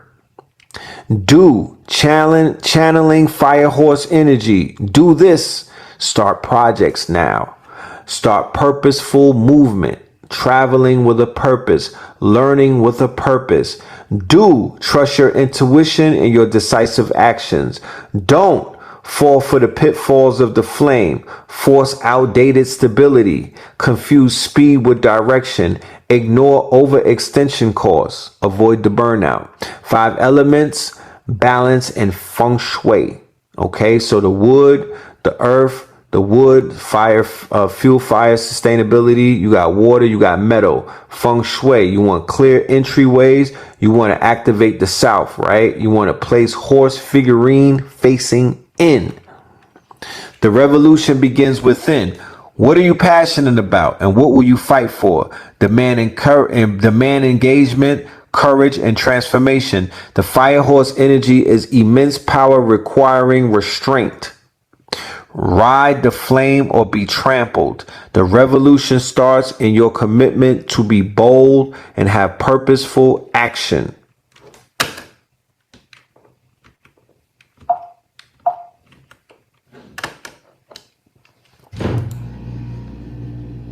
These deep red hues mark the sun's most active magnetic regions, specifically AR 13664 and its returning phase 13697. These areas produce X-class solar flares, massive eruptions of energy that directly disrupt Earth's magnetosphere and saturate the planet in high-frequency radiation. This physical disruption mirrors a discovery made by Princeton University's PEAR Laboratory. Their research into global consciousness found that during major events, defined by widespread human attention and emotion, independent electronic devices around the world begin to exhibit anomalous correlations. This data suggests that humanity is linked through a non-local, unconscious field that reacts to intense collective engagement. Solar maximums represent the ultimate global event, broadcasting massive influxes of energy that interact with this field at a biological level to catalyze a shift in human consciousness. Throughout history, civilizations have prepared for this kind of shift by looking for a singular messiah. However, a centralized figure creates a catastrophic vulnerability. A single physical body is easy for systems of control to track, isolate, and neutralize, making the traditional model of liberation easy to defeat. Esoteric traditions and quantum coherence theory offer a more resilient alternative, the distributed messiah. This is a decentralized energy, a frequency within the background radiation of the cosmos that lives in millions of individual human receivers simultaneously. Social tipping points demonstrate how this network reaches power. Mathematical models show that once 5% of a population reaches a state of total coherence, resonating at the same frequency, it triggers a chain reaction that forces the remaining 95% of the system to align. In this framework, awakening is a mathematical inevitability. It is a decentralized action triggered when enough individuals independently synchronize their internal states with the incoming cosmic frequency. The human body possesses specific hardware designed to receive this frequency. Modern epigenetics has revealed that so-called junk DNA is actually a reservoir of tiny genetic switches. These switches control biological function and can be toggled by environmental stress, trauma, or high-frequency energy. This diagram illustrates the principle of recursive genome function. On the left, you see the double helix marked regulatory DNA. Research into linguistic wave genetics suggests that these sequences act as a wave crystal, capable of being coded and reprogrammed by language, sound, and specific frequencies. The X chromosome acts as the primary diffraction grating within this system. Its symmetrical, metacentric structure refines incoming chaotic energy into coherent patterns, serving as a template for stable wave propagation throughout the organism. Genetic complexity determines the resilience of this receiver. A 2008 study in the journal Nature found that African genetic lineages exhibit significantly higher nucleotide heterozygosity than European lineages. This diversity is a result of African populations bypassing the genetic bottlenecks that occurred during early human migrations. This recursive iteration builds humanity's most complex biological hardware. Ancient African DNA remains the most genetically diverse and least compromised template on the planet, making it uniquely suited for the current process of genetic recalibration. The systemic suppression of African consciousness functions as a biological intervention. It is a structural effort to prevent the world's most complex genetic heritage from fully activating and reaching the 5% coherence threshold. If DNA is the hardware, music functions as the software. Senegambian traditions used bardic poetics and drum communication as archival technologies, encoding genealogical memory into rhythmic patterns to ensure cultural continuity across centuries. The commercial music industry worked to dismantle these technologies. While the industry monetized the aesthetic feeling of the music, it systematically stripped out its original functions, the archival, the ceremonial, and the communication systems that built collective consciousness. Certain architects within the industry recognized this loss. Quincy Jones leveraged his position as a high-level executive and composer to perform acts of genealogical repair, using sound to reconnect the severed fragments of the African musical lineage. His 1989 album, Back on the Block, serves as the blueprint for this repair. By placing bebop legends like Dizzy Gillespie and Miles Davis on the same tracks as the first generation of hip-hop artists, Jones demonstrated the mathematical and spiritual continuity of the lineage. This fusion created a functional hybrid that the industry could not easily categorize or erase. It bridged the gap between the ancestral archival traditions and the modern urban environment, ensuring the survival of the culture's core source DNA. Jones embedded these consciousness-activating structures directly into the pop music charts. By doing so, he ensured the archival and spiritual functions would remain accessible to the culture, even within a system designed to suppress them. Modern rappers have become the new decoders of this source DNA. They use rhythm and frequency to reprogram ancestral memories, acting as word sorcerers who continue the work of genealogical repair for a global audience. When these artists engage archetypes like the Jesus is Kin movement, they generate massive collective attention. This triggers a response from the suppression architecture, which utilizes cancel culture as a mechanism to neutralize any artist who reaches a significant level of resonance. The work of Kendrick Lamar and Nipsey Hussle represents a drive toward restoration. Their focus on self-discipline, order, and the balanced man is an attempt to reactivate the whole human pattern and achieve individual coherence in a chaotic environment. This individual work builds towards the 100th monkey effect. Once enough people independently learn to activate their dormant genetic potential, the behavior will spread spontaneously across the global network, bypassing traditional communication channels. The timing of this shift is linked to major astrological and cosmic cycles. The year 2026, the fire horse year in the Chinese zodiac, marks a point of extreme velocity and transformation. Combined with the convergence of the Western Mars cycle, this period represents the critical inflection point where the architecture of suppression meets the peak of collective resonance. You are the receiver for this transition. The messianic force is not a person you are waiting for. It is a latent potential living in your own DNA, and the frequency for its activation is already being broadcast. All right. Talk to him. All right. The threat defined. What the system is actually afraid of. The messianic force, a taxonomy of awakening consciousness. So the Kabbalistic framing. In the Lubrianic Kabbalah, the Messiah is not an individual, but a cosmic repair process. Tikkun Olam. The Zohar identifies messianic sparks hidden throughout creation, divine fragments whose gathering constitutes the messianic process. The force is distributed and it's not concentrated. And I could bring you to so many movies to show you about the divine spark, but it's mostly in the animation, the anime, and the cartoons, Voltron, Transformers, and things of that nature. It's all over.